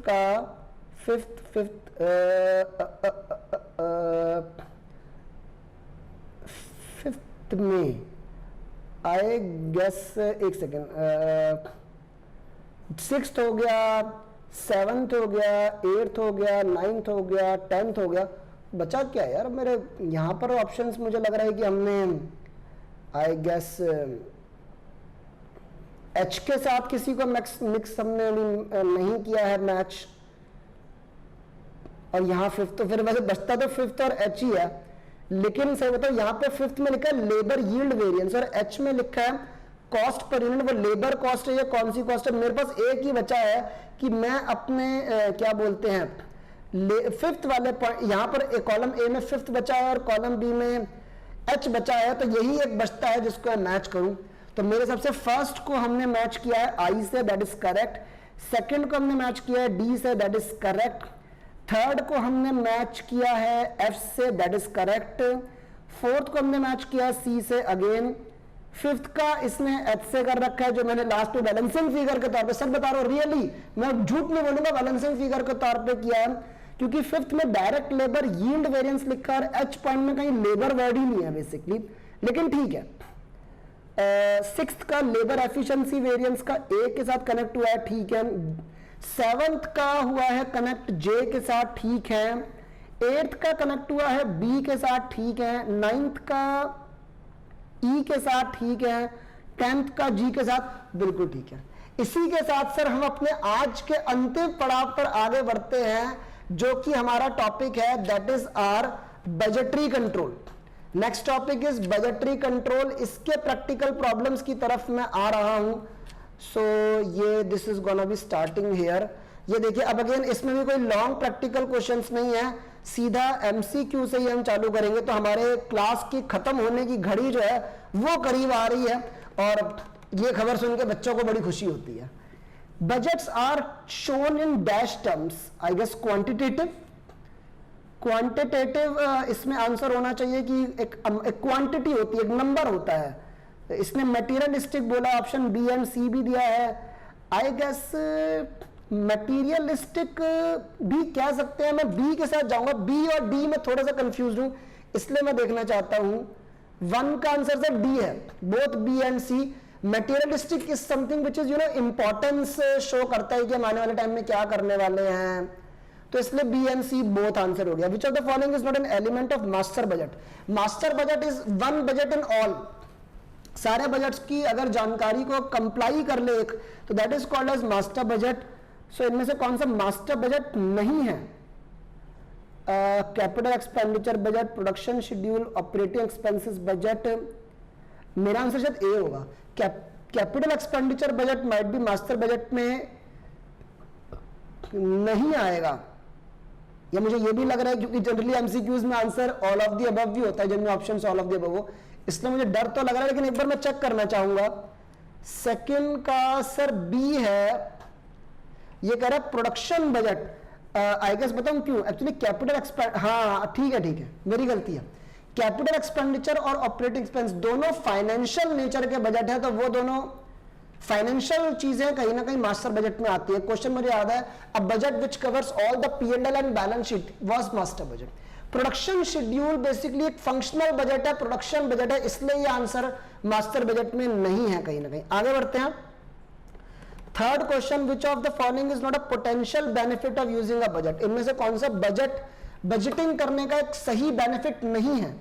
enhanced coordination of firm activities, coordination तो होता है। More motivated managers, improved inter departmental, more accurate external financial statements. मैं बोलूंगा D is not a very good benefit. Budgeting करने से अच्छे एक्सटर्नल फाइनेंशियल स्टेटमेंट्स अच्छे हो जाएंगे ऐसा कुछ नहीं है। प्लानिंग अच्छी होती है, मोटिवेशनल होता है, आपस में कोऑर्डिनेशन अच्छी होती है। मेरे ख्याल से आंसर डी होना चाहिए, क्योंकि ये थोड़े एक कंफ्यूजिंग पॉइंट्स है, इसलिए मैं हाथ के चेक कर रहा हूं थर्ड का, लेकिन डी आंसर बहुत बढ़िया। Fourth, which of the following is a long term budget, master budget, flexible, cash, capital. Answer could be capital budget, क्योंकि कैपिटल जो नेचर के काम होते हैं वो होते ही लॉन्ग टर्म नेचर के हैं। मैं ए और डी में थोड़ा सा कंफ्यूज हूं, क्योंकि मास्टर बजट भी शायद कई बार लंबे समय का बजट होता है, बट डी में मैं थोड़ा सा साथ में जाऊंगा। फोर्थ का डी बिल्कुल ठीक आंसर है सर, फोर्थ का डी। कैपिटल एक्सपेंडिचर होता ही लंबे समय के लिए। फिफ्थ, मटेरियल अगर की फैक्टर बन जाए, देखिए वो ये की फैक्टर बजट मैं जनरली अपनी क्लास में बताता हूं कि पहला बजट हमेशा की फैक्टर बजट होता है। की फैक्टर मीन जिस चीज की कमी है, तो सबसे पहले हमें प्लानिंग उस चीज की करनी चाहिए जिस चीज की कमी है। सो मटेरियल अगर की फैक्टर बन जाए, if quota restrictions exist, insufficient advertisement prevail, there is low demand, there is no problem with supplies of material. Sir key factor तभी होगा जब सप्लाईज के साथ प्रॉब्लम है।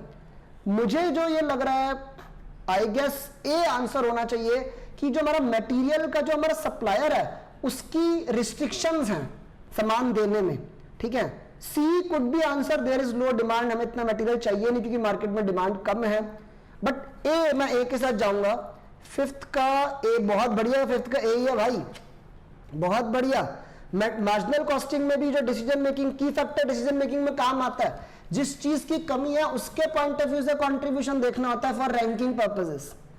Sixth, the difference between fixed cost and variable cost assumes significance in the preparation of the following budget. Fixed cost और variable cost का difference काफी important हो जाता है सर फ्लेक्सिबल बजट में। फ्लेक्सिबल बजट आप करेंगे तो देखना पड़ता है कि ये खर्चा वेरिएबल नेचर का है या फिक्स नेचर का है। सो सिक्स्थ का बी बिल्कुल ठीक है। Seven, the budget that is prepared first of all, मैं क्लास में कह रहा था सबसे पहले जो बजट बनता है मास्टर बजट, बजट विद की factor, cash budget, capital budget with की फैक्टर। अब ये भी बोल के चुका हूं, जिस चीज की कमी है उसकी प्लानिंग सबसे पहले होनी चाहिए। Sales budget, functional budget. Ninth, when a company wants to prepare a factory over a budget in which the estimated costs are directly derived from estimate of activity levels, which of the following budget should be prepared by the company?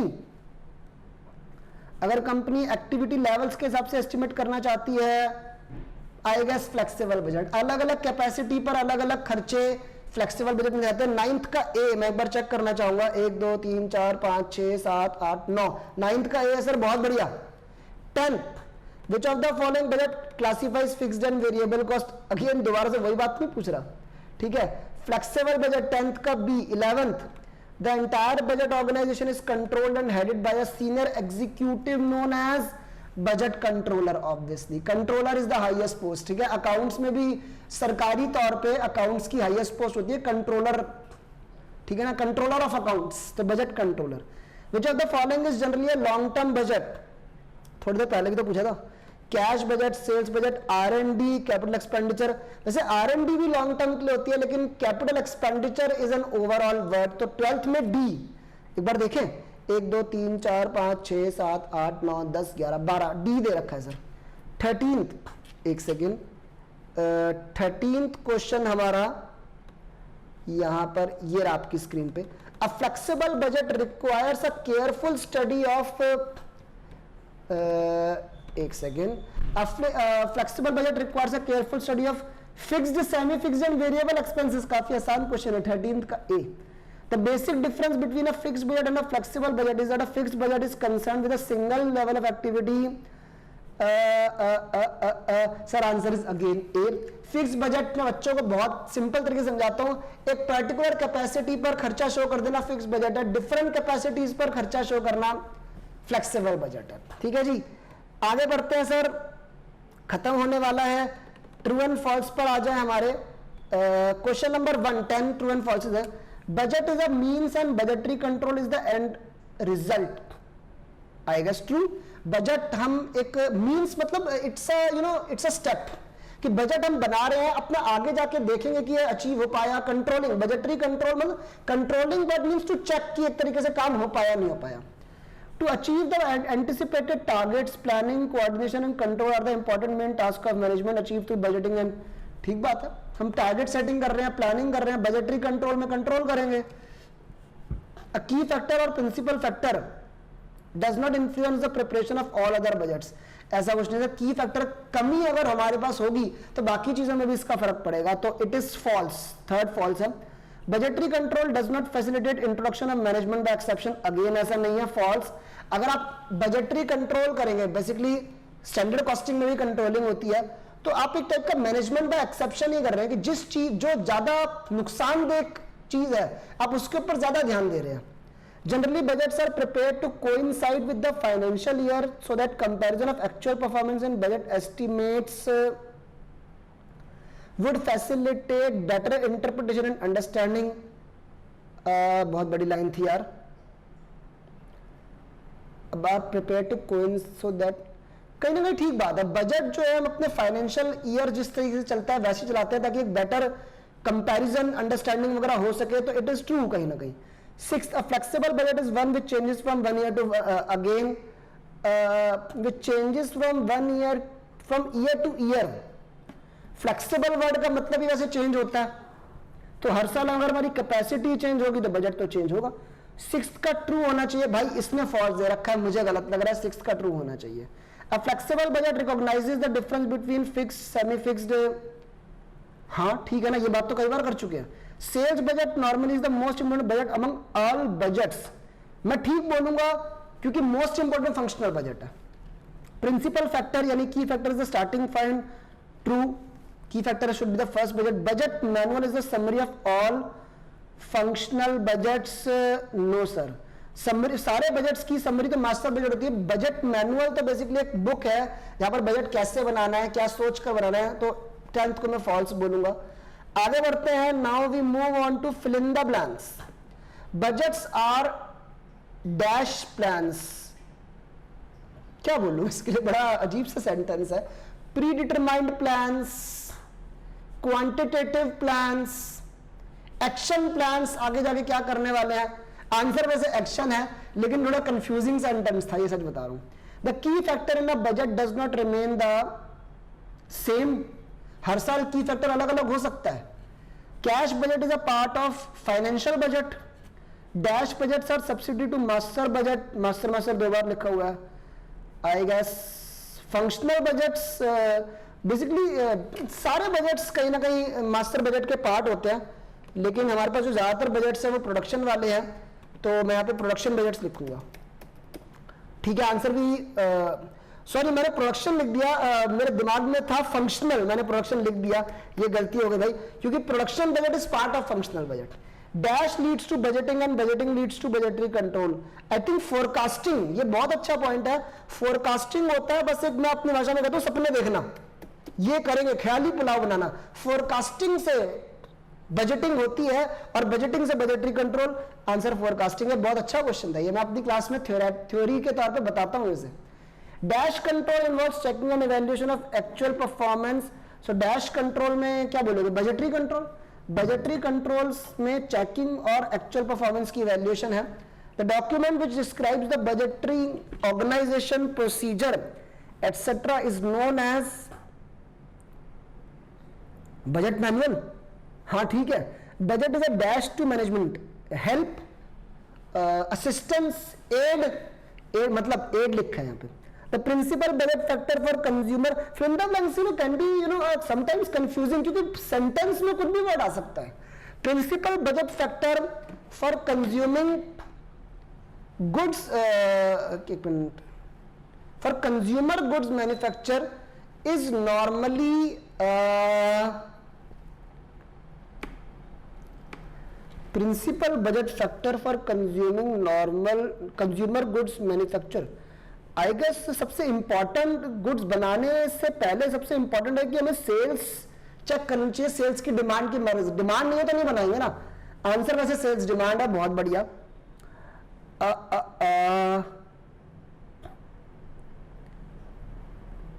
A budget is a projected plan of action in, क्या लिखूं, वही quantitative terms या quantitative and monetary terms. Answer physical units and physical को quantitative बोल सकते हैं यार, चलेगा। ठीक है, ये सिनोनिम, एक ही शब्द के सिनोनिम्स तो होते ही हैं, तो इतना कोई दिक्कत वाली बात नहीं है। आंसर कुड भी क्वांटिटेटिव एंड मॉनेटरी। ठीक है, नेक्स्ट लास्ट पार्ट पर हम आ गए अपनी क्लास के, that is the match the following. चलिए, मजा आता है करने में। Master budget denotes the summary of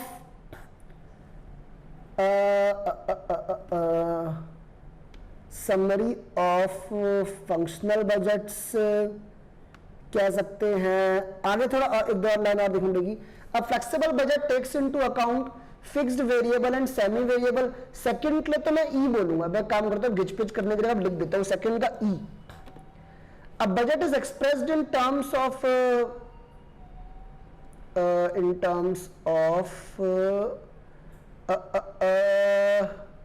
budget is expressed in terms of, क्या बोलूं, फाइनेंशियल मींस, क्योंकि मैं क्वांटिटेटिव वगैरह वर्ड दिख रहा था, क्वांटिटेटिव की जगह मुझे फाइनेंशियल वर्ड दिख गया, तो ये मुझे ठीक लग रहा है। Which budget is prepared for a longer period. अभी तो बात हुई कैपिटल एक्सपेंडिचर, फोर्थ का एच, कैपिटल एक्सपेंडिचर होता है लॉन्ग टर्म प्लानिंग है। Budget is generally prepared for how long, क्या बोलूं, अ स्पेसिफिक पीरियड, एक स्पेसिफिक पीरियड के लिए बी बनाया जाता है। Which budget is prepared for more than one level of activity, flexible, C. The summary of all functional budgets, master, ये डी का मास्टर होना चाहिए यार, इसने मेटर लिख दिया है, ठीक है, मास्टर होना चाहिए यहां पर। Which budget is prepared at first, key factor, ठीक है, ये principal key factor G. Which budget shows utilisation of liquid cash, I guess cash budget, J. बहुत इंपॉर्टेंट शब्द आखिर में आ ही गया, जीरो बेस्ड बजटिंग, जहां पर हम विदाउट किसी बेस के अपने बजट को स्क्रैच से स्टार्ट करते हैं। मैं क्लास में समझाता हूं उसको।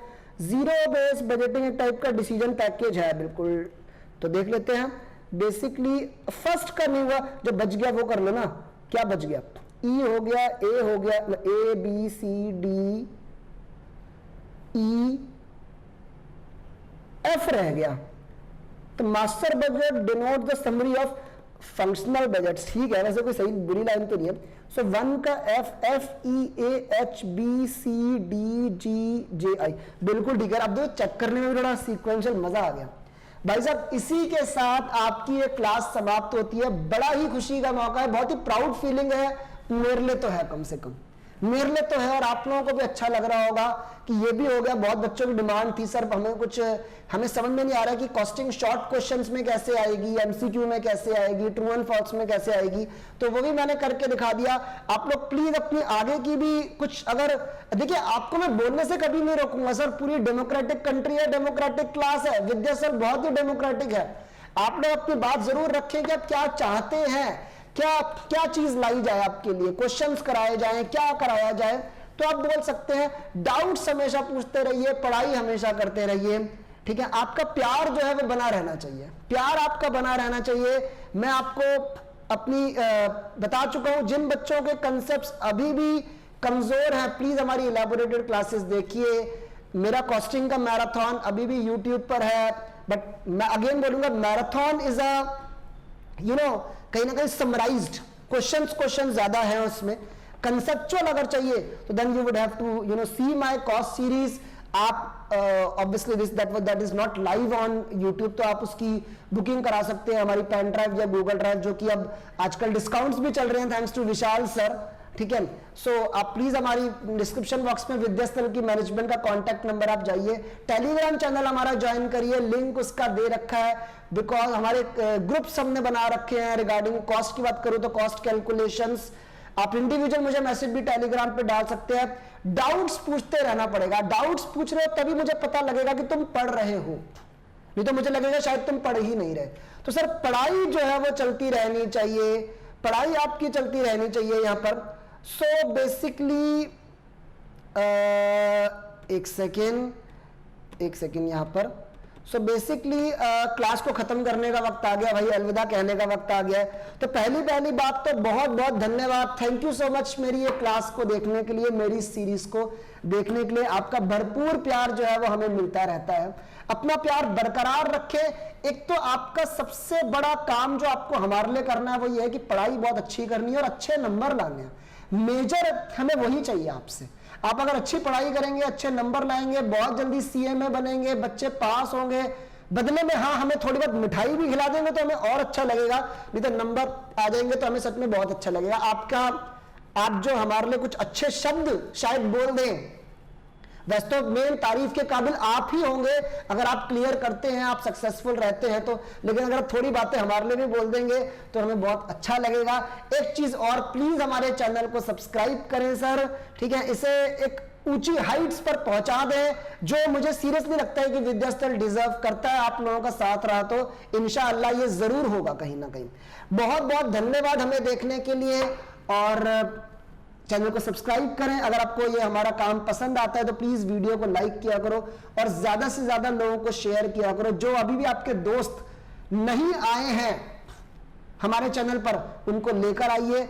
आपके लिए मैं विद्यास्थल के तरफ से कहीं ना कहीं ये कह पा रहा हूं, बहुत कुछ आने वाला है, कई चीजों की अनाउंसमेंट हो चुकी है और कई चीजों की अनाउंसमेंट होने वाली है। मैं थोड़ी अंदर की बात आप लोगों को बता रहा हूं, बहुत कई चीजों की अनाउंसमेंट जो है वो आपके लिए होने वाली है।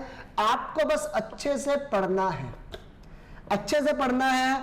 Don't be confuse, don't involve yourself in multiple channels. एक ही सब्जेक्ट को मल्टीपल टीचर से ना पढ़ें, ये मेरी एडवाइजेज हैं, ठीक है। ऐसा मत सोचिएगा मैं कह रहा हूं नहीं हमारे पास ही रहो, जो अच्छा है उसको देखो, लेकिन एक ही को देखो। एक ही चीज को अलग अलग लोगों से देखोगे तो बहुत कंफ्यूजन हो जाएगी। इन्हीं शब्दों के साथ सर बहुत बहुत धन्यवाद, नमस्कार, अल्लाह हाफिज and thank you so much.